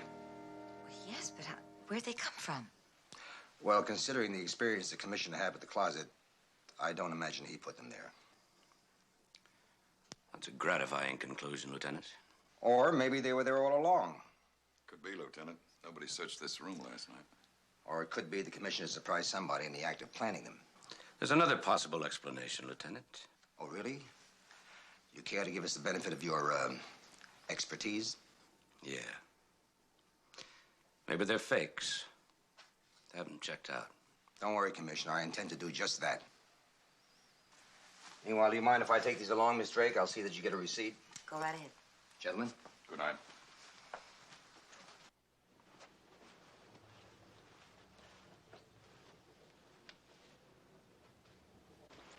Commissioner? I'll talk to you tomorrow.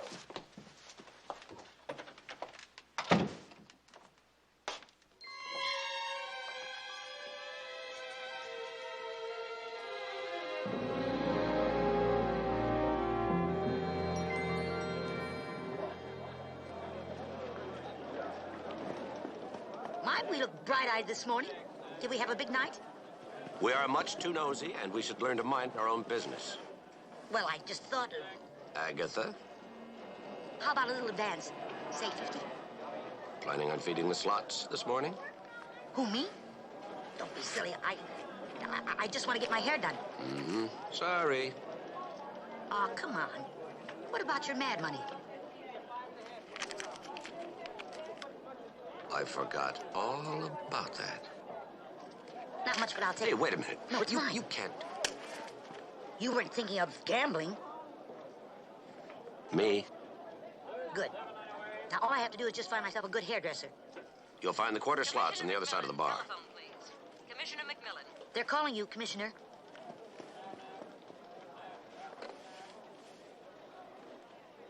Yes, this is Commissioner McMillan. Yes, put him on, please. Yeah? Well, I'll see if I can find her and bring her right over. We've done some checking on Cindy Walker. Apparently, she was on a plane to Los Angeles at the time of the murder. Is that why you called us down here? Well, like you suggested, Commissioner, we checked out the jewels.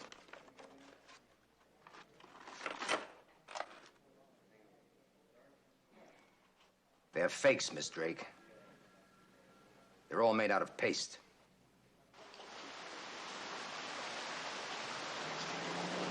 Why didn't you tell me they were fakes? Wait a minute. Let's get something straight. They weren't fakes. And you don't know anything about it? No. Somebody made those copies, Donna. Somebody had access to the real diamonds.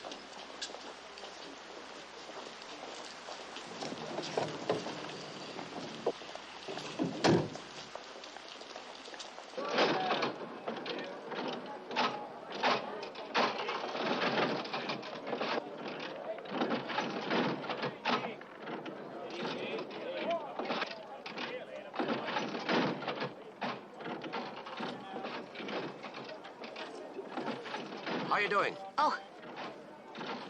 I should have had my hair done. That's what I want to talk to you about. What do you think of this hairdo? Very pretty. That's exactly what I think. Good relationship with her hairdresser, wouldn't you think? 2 or 3 times a week. Hmm. What's up, Commissioner? Well, the police think she's back in town, and they can't get a line on her. How about checking out the beauty shops? Okay. Oh, but I'll need a little more money, Commissioner. You'll have to get that from DiMaggio. Tell him I said to give you 20. 20? 50. Okay. Come on.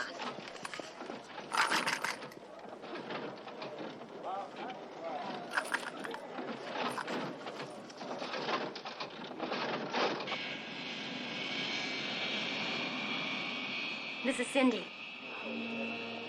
I was in LA, but I caught the headlines. You didn't tell me there was a $500,000 diamonds going down. Well, I only got $1,000 for this deal. I figured 10 grand is a little more like it. Yeah, well, I thought you'd see it my way. No, I don't want to meet you at your place. I don't want to meet you at all. Van Doren made that mistake. Listen, you just leave my money at the Hotel Penguin, at the desk, in my name.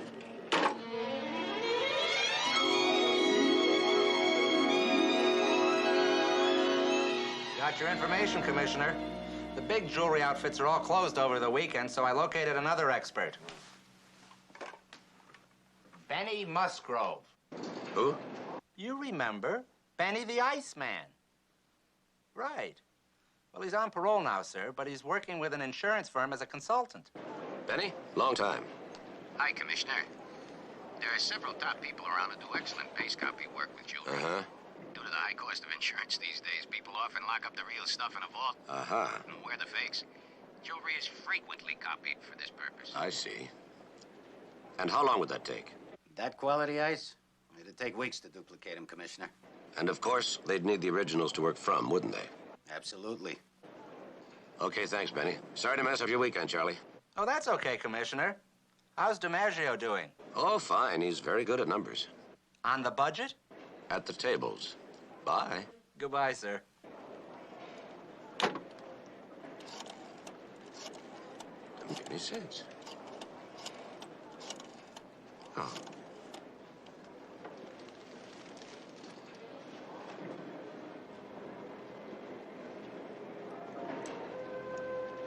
You did put that earring in the hotel safe, didn't you? Of course.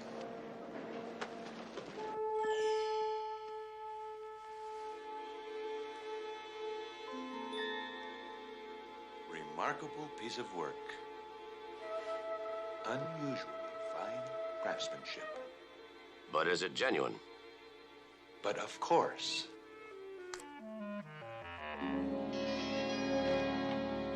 Hi. I thought you might like to hear some good news. I sure would. The earring you left on the table is genuine. That isn't news. It is to me. Thanks for the vote of confidence. Donna, I never doubted you for a minute. Because you knew I couldn't lie to you? No. Because it would be awfully dumb for the owner of the diamonds to plant fakes in her own room. And lady, you ain't dumb. I'm not sure how I came out on that. Just fine.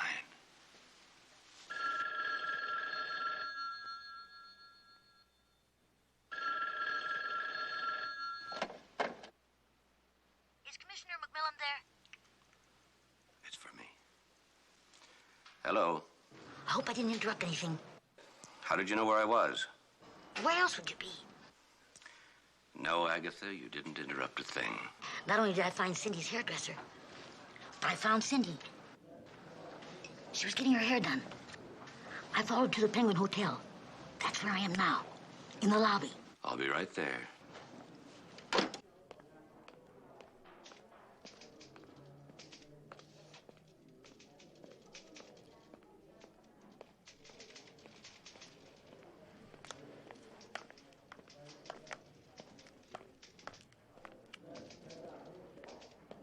I'm expecting a package. Cindy Walker? Order room?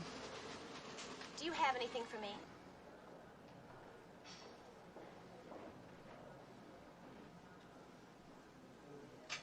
Cindy. Walker. Thanks. Hey, kid. Didn't you work this hotel about a year ago?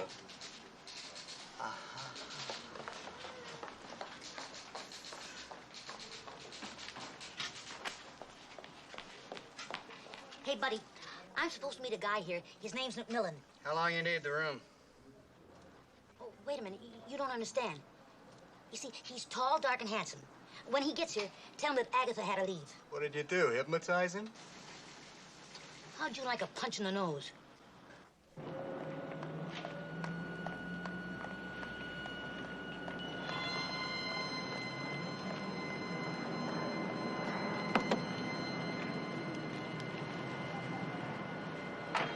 Agatha, where is she? She just went out that way.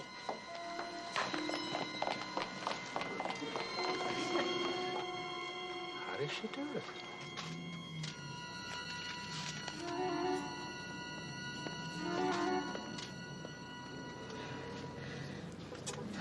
That was smart, Cindy. Using a drop. Not that it's gonna do you any good.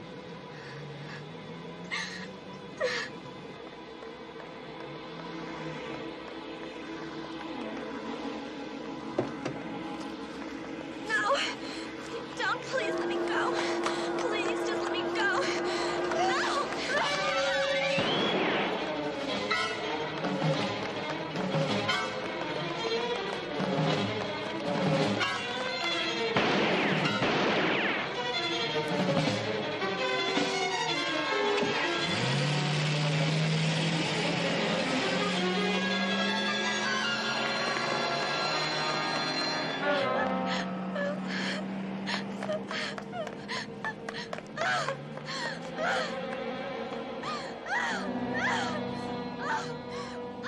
I'll call the police. Honey, I think you're gonna be all right, sweetheart. Don't move.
6. I think.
You're no more an insurance investigator than I am.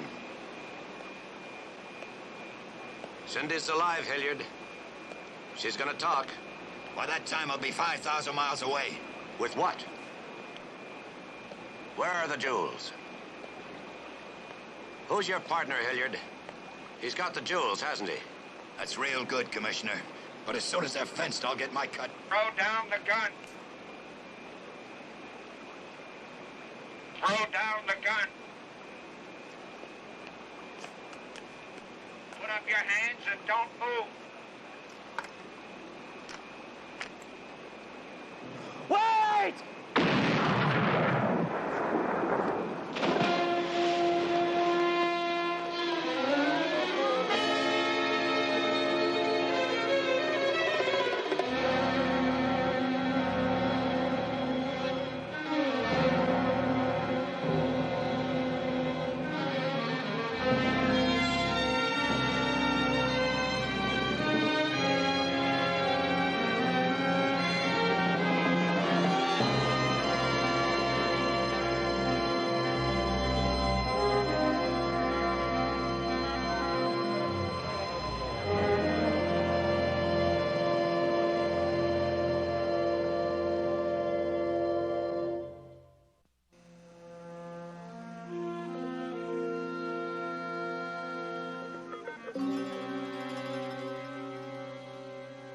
Well, Commissioner, looks like it was Hilliard that wasted Van Dorn. He as much as admitted it. I guess that wraps it up, right? Not quite.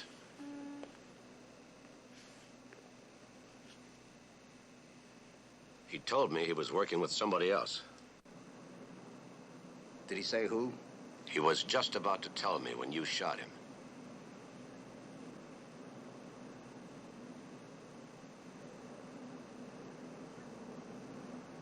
So what you're suggesting is that even I'm not above suspicion, is that right? I like to keep an open mind. Now look, Commissioner, we've had our differences, but consider this. If I was the one, if it was me, I would have killed you and not Van Dorn. And believe me, it would have been easy. Fair enough. You know, I figured you for a paper jockey, Commissioner, but you got real class. Now, what do you say we stop bumping heads, huh? I could use some help. Let's go talk to Cindy. Another dead end. Hey, did you believe her when she said her only contact was Hilliard? Look, there's no reason for her to lie now. No, Commissioner, what it adds up to is this. Even if she knows there is another accomplice, she doesn't know who it is. Mm-hmm. Maybe we'll have to smoke him out.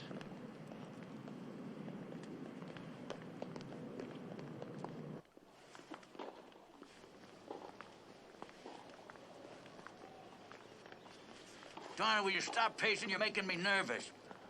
Have something to eat. Oh, will you leave her alone? Now remember, Donna, you gotta go to the net, huh? The baseline is her game, all right?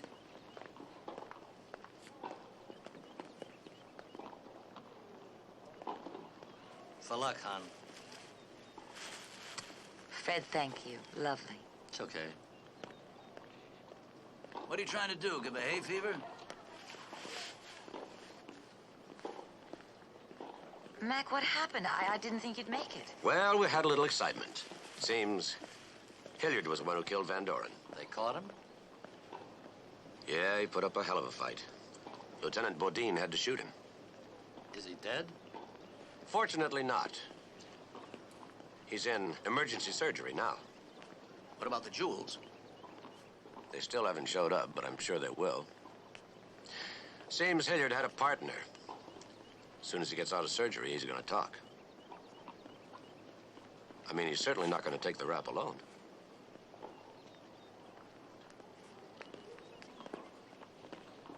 I hope you get the diamonds back, Donna. But if you don't, we'll still get by. I'm gonna win today. For a lot of reasons.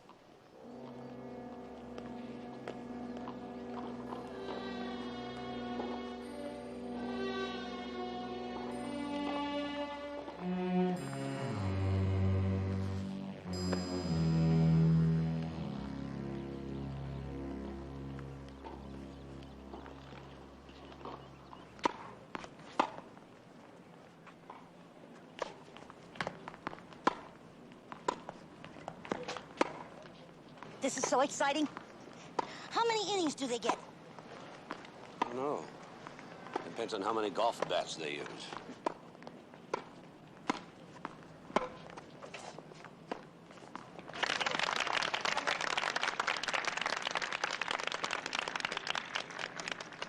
Where's Sergeant DiMaggio? Advantage, Miss Drake.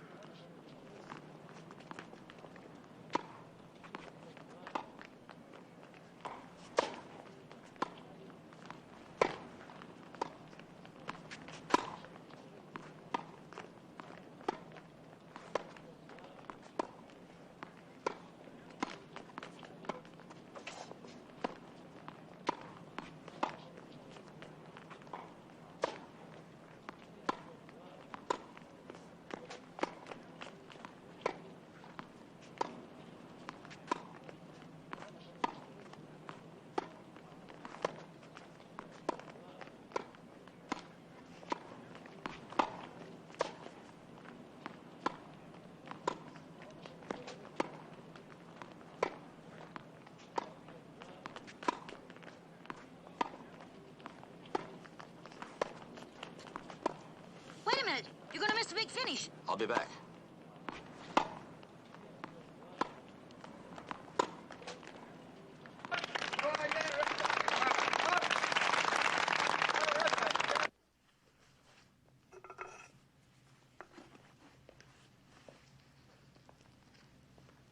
You're not watching the match, Roland?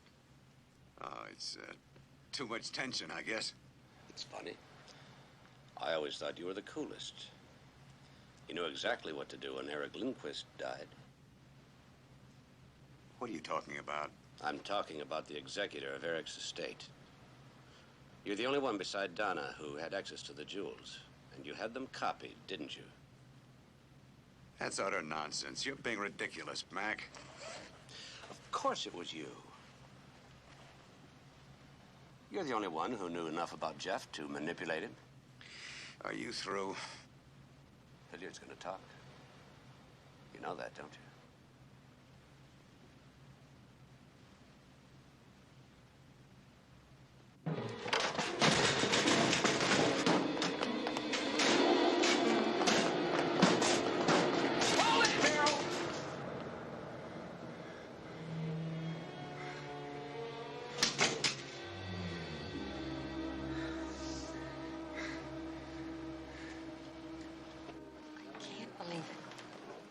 Roland. Roland Merrill. Except I don't think he intended for it to go as far as it did. Hilliard was the one who engineered the thing. Then he's the one that planted the fakes up in Donna's room. And killed Van Doren. The fakes were planted to pull the police off the trail. Sure, the fake jewels pointed to me. It's like the fake kidnapping. One thing you haven't explained, Commissioner, where are the real diamonds? In a perfect hiding place.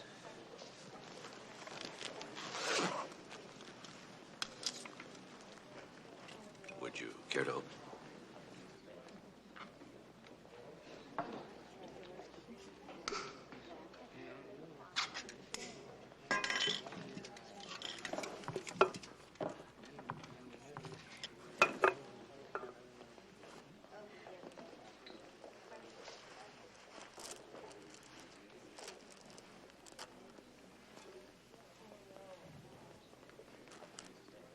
How'd he get him in there? Through the bottom of the can. Through the bottom?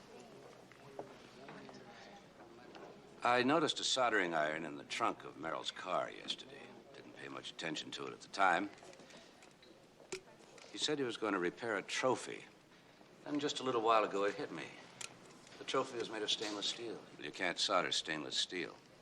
So the soldering iron had to be used for something else. Yeah, like hiding a fortune in diamonds. He almost had a good racket going. A tennis racket.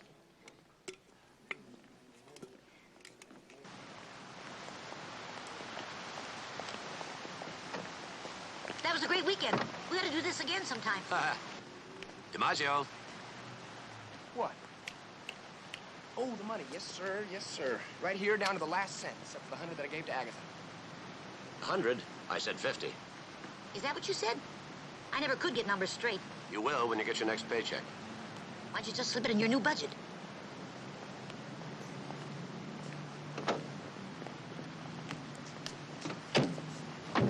Bye. Aren't you coming? Tomorrow morning. What? The money, you lose it. Too busy to gamble. Doing what? Tennis lessons. At night? Shut up, Sergeant. Hey, whoa.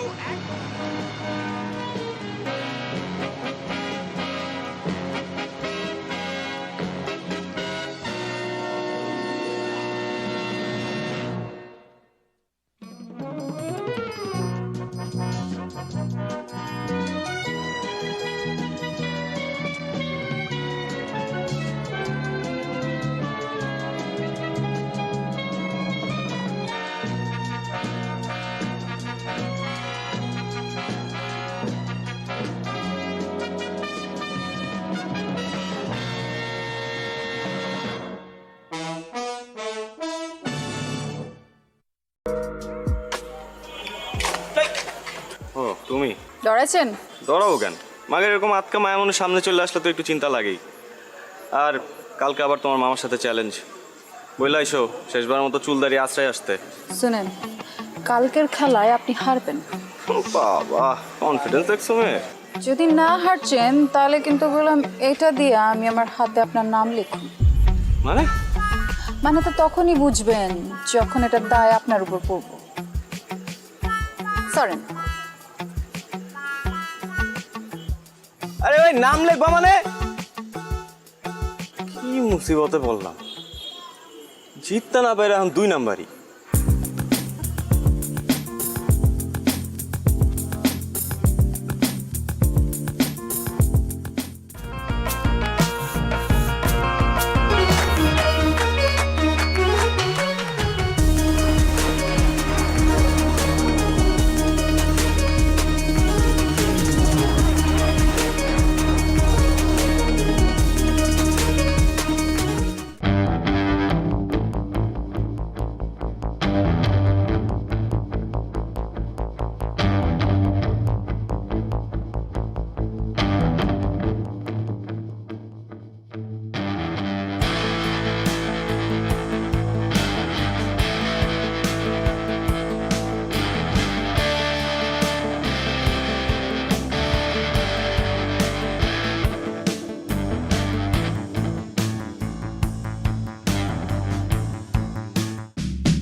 কি করতেছ?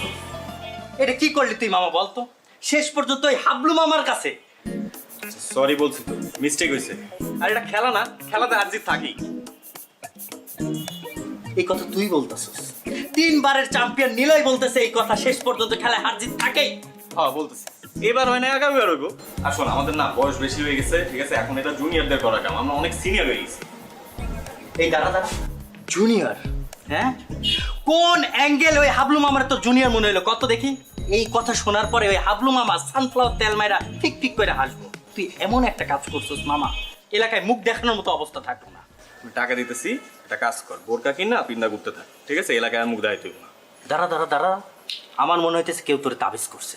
তুই কখনো তো এই কথা বলার ছেলে না, কি হয়েছে কত? কোনো তাবিজ টাবিজ কিছু না। আর শোন, আনোয়ারের রহিম বাবুর ছেড়ে আনতে পাঠাইছিলাম, কই হয়? ভাই আসসালামু আলাইকুম ভাই। ওয়ালাইকুম আসসালাম। আনোয়ার কই? ভাই পাঠায় কই জানি গেল গা ভাই? কামটা কি হলো ভাই? কালে গেম রাইডা গেলেন? যাওয়ার হইছে, কাজের কথা আসি। লাইলির পার্টিতে কাচ্চি খাই দিব না ভাই, পারুম না, মাফ করে দেন ভাই। আপনার লেগে আমার জান হাজির, ওই মায়ের লেগে আমি ভাই কাচ্চি বাচ্চি রাঁধতে পারবো না ভাই। তুই কি কর? রহিম ভাই মাথা ঠান্ডা, মাথা ঠান্ডা। তোমাদের ছাড়া হইব না তো বিষয়টা। এমন কাচ্চি খাওয়াই ফিরবো, মনে করো 7 দিন যাতে কেউ বাথরুম থেকে বাইর না হইতে পারে। বুঝছো না বিষয়টা? পারো না? যাও এবার রেডি করে গিয়া যাও তাড়াতাড়ি।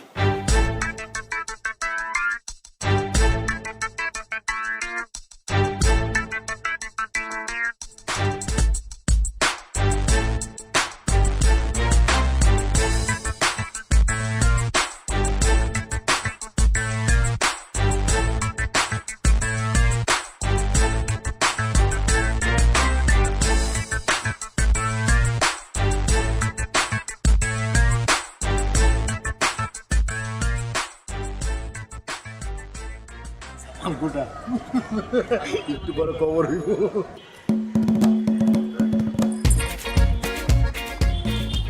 তোমরা আমগুলোকে বইতা। আরে আমরা তো খাবোই, আগে আপ্যায়নটা করে নেই। পুরান ঢাকার ট্রেডিশন তো আপ্যায়ন করা, কি মামা? এই তো দুষ্ট লাইনে আছো, এরকম লাইনে থাকলে তো কোনো সমস্যা হইতো না।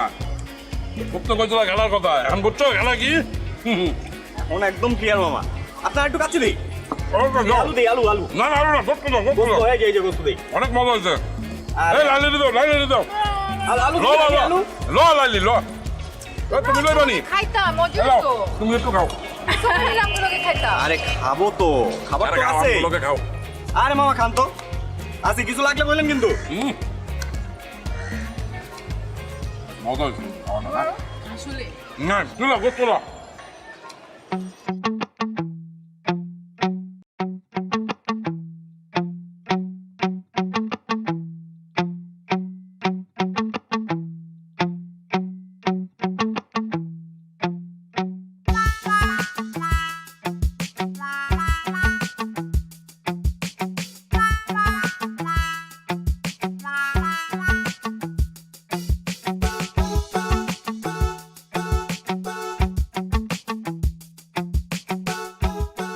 এইবার লইয়া কয়বার হয়েছে? ভাই 5 বার। তোমার এত করে কইছি যে একটু কম কম খাও, মাংনা খাওন পাইলে হুদাই হামাম করে খাও।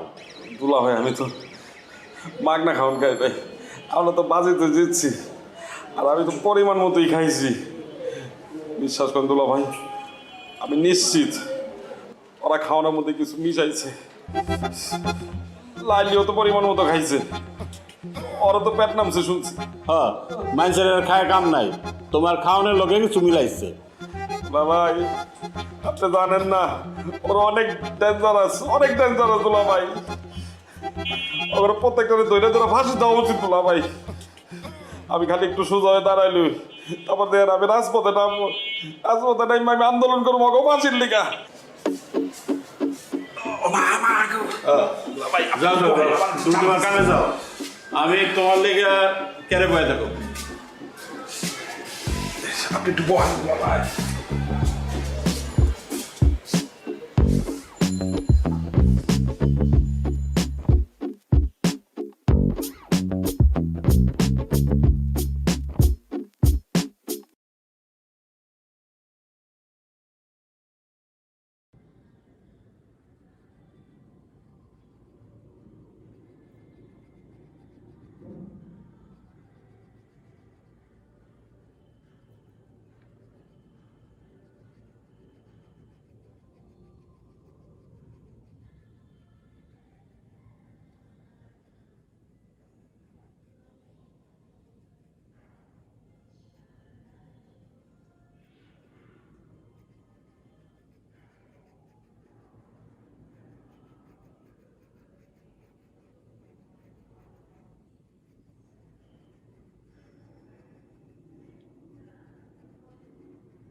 Ok, vậy là mình đã tô xong bức tranh rồi và bây giờ mình sẽ cho các bạn xem bức tranh của mình nhé. Và đây là bức tranh của mình sau khi đã tô màu hoàn thiện. Các bạn ơi, các bạn có thấy bức tranh của mình đẹp không nhỉ? Và video của mình đến đây là kết thúc rồi. Xin chào và hẹn gặp lại các bạn ở video tiếp theo nha. Bye bye.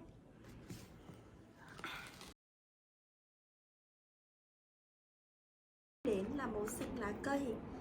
Mình sẽ lấy màu xanh lá cây để tô phần lá của bông hoa này nhé.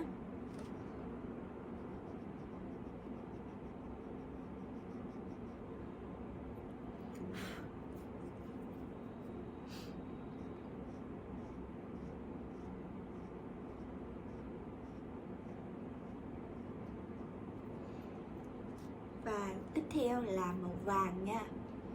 Mình sẽ cất màu xanh đi, lấy màu vàng để tô phần nhụy hoa.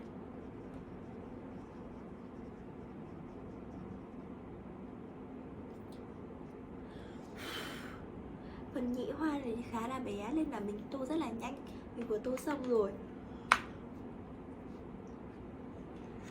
Tiếp theo thì mình sẽ lấy màu cam để tô phần tay và phần chân của chú nhím này nha.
Ok, và sau khi mình tô xong màu cam rồi thì mình sẽ lấy màu tím để tô lại nha.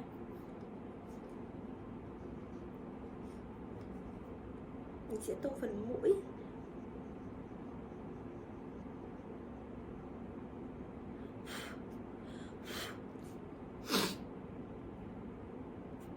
Mình sẽ dùng màu tím để tô phần mũi của chú nhím này.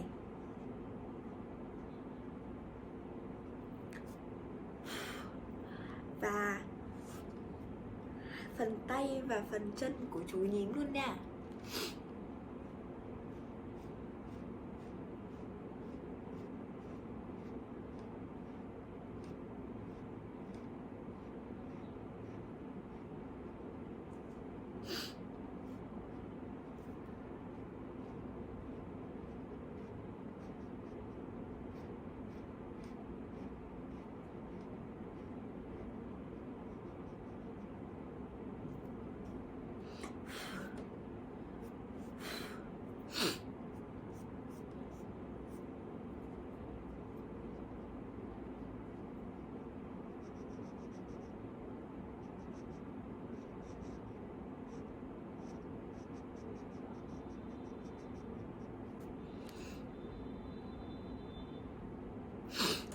Mình vừa tô xong màu tím rồi, giờ mình sẽ cất màu tím đi và lấy màu xanh nước biển nha. Mình sẽ dùng màu xanh nước biển để tô phần còn lại của bức tranh là đã hoàn thiện rồi nhá.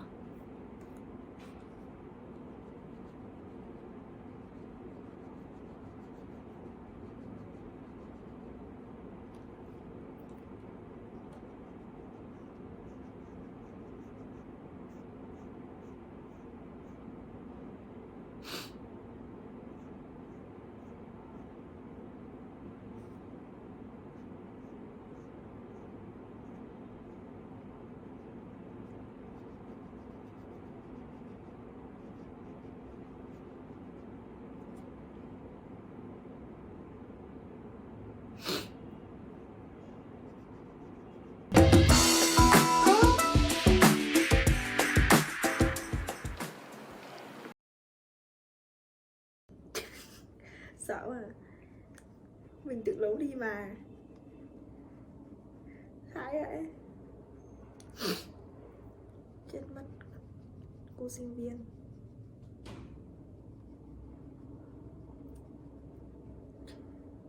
Sợ cái gì?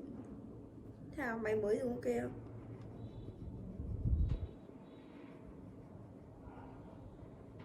Lý do á?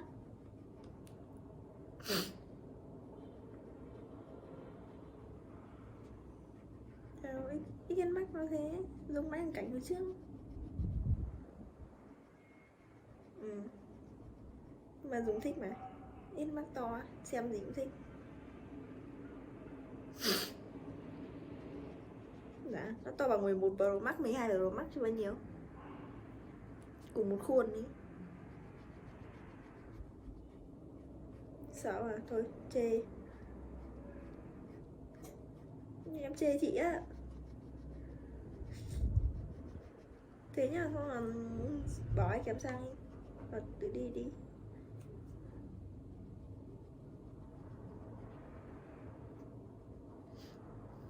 Bảo anh ấy rồi, nó nói anh có anh bảo cho. Dùng đi. Dùng tạm đi. Thế nhá.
Alo ạ?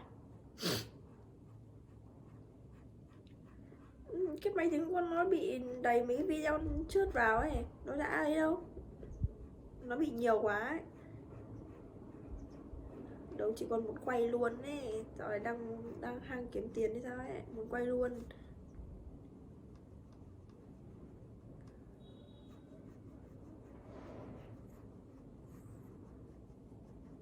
Để con bảo xem. Tại vì đang gần đấy. Chị con đang chơi gần đấy.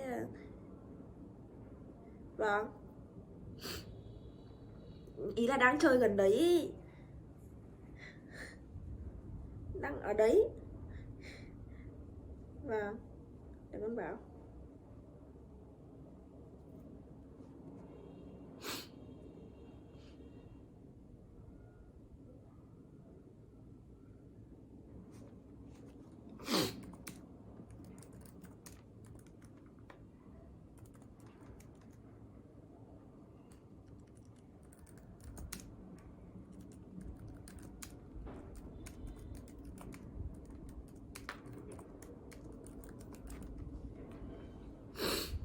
Mình đã tô xong màu cam rồi nha. Và tiếp theo thì mình sẽ lấy màu xanh đậm, xanh lá đậm để tô bức tranh nhá.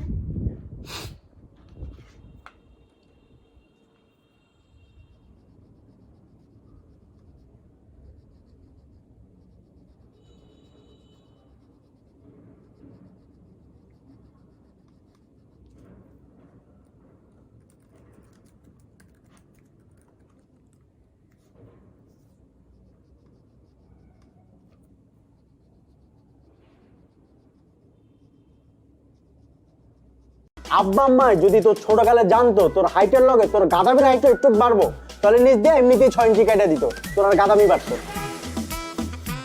শুন, আব্বা আম্মা যা বলে তা কর, বিয়েটা কর, আর আমার রাস্তাটা একটু ক্লিয়ারটা কর। ও, আমি তোমার পথের কাটা না? তাহলে কেউ চাস না যে আমি পড়াশোনা করে এই নিজের পায়ে দাঁড়াই? তুই তো নিজের পায়ে দাঁড়াস নাই, তুই তো আমার কাঁধের উপর ভর করে দাঁড়ায় আসছিস। এই আসো।